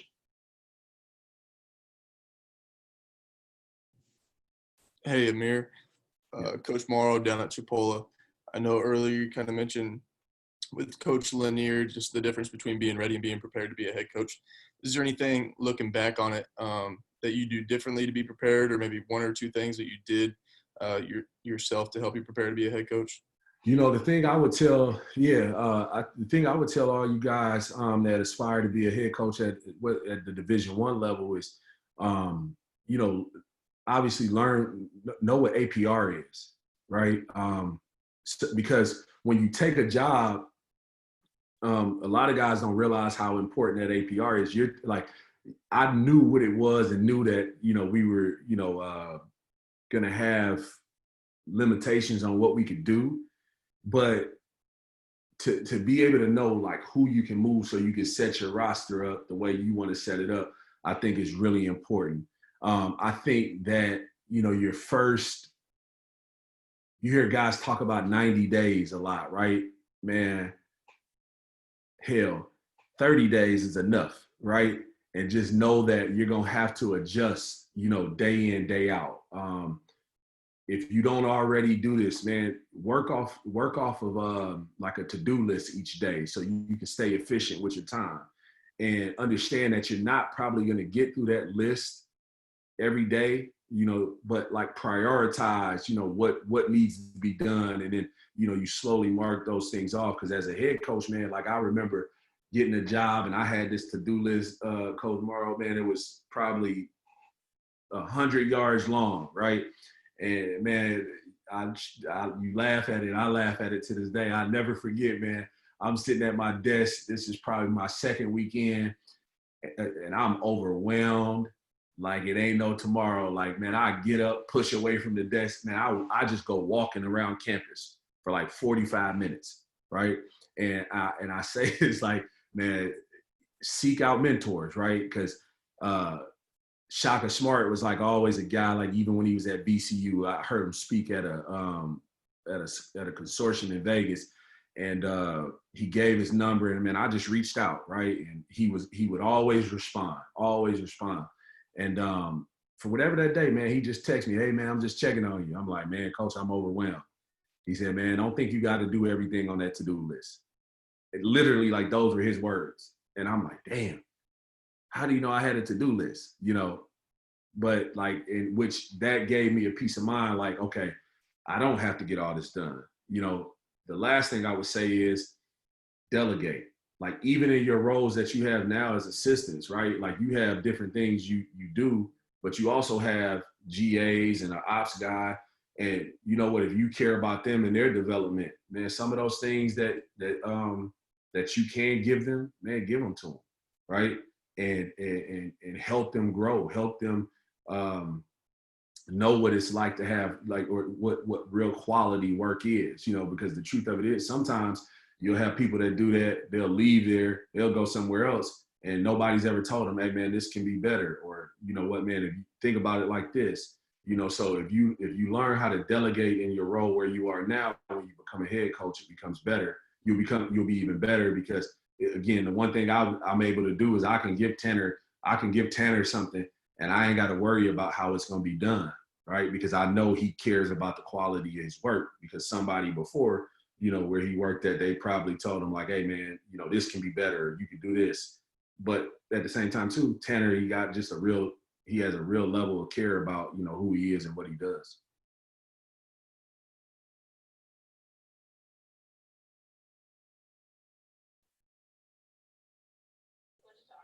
We got any more questions for Coach Amir? Hey, I'm gonna put my info in this chat box for you guys that don't have my number. I'm the worst sometimes. Actually, I don't know why my chat ain't working. Anyway, I'm gonna just, if y'all want to write this down, my cell is 77 back to you. I'm not the greatest at it, but I promise you I'll get back to you. Wait. So an old guy like me can figure out technology, and you got to that happen. Coach, I'm over here clicking on the type box, man. It's not coping up. I thought all you young guys had me beaten in all this stuff. I know it, man. It just ain't coming up, man. Hey, make sure you make Casey Jennings guard a little bit like his dad did for us down at the University of Miami. You know I'm already holding it over his head. Vernon was very good. He was. I was fortunate to get Casey. Yes, he's gonna be good for you. I think so. Awesome. I appreciate you guys, man, giving me, a chance to, have your ear, man. Dave, thanks again for having me on, man. I appreciate it. Absolutely, man. Appreciate you coming on, and Coach McKay, Coach Jones, obviously appreciate you guys as well. And obviously really thank everybody for joining on. I think it's been good kind of jumping the evenings with people getting back to work and back in the gym and back in the offices. So we're going to keep this thing rolling next week. And I'll thank you guys again for being on. Thank you, Three, for joining us and the knowledge you shared. And I will see everyone again next week. Appreciate you guys, man. Thanks, Coach. Y'all take care.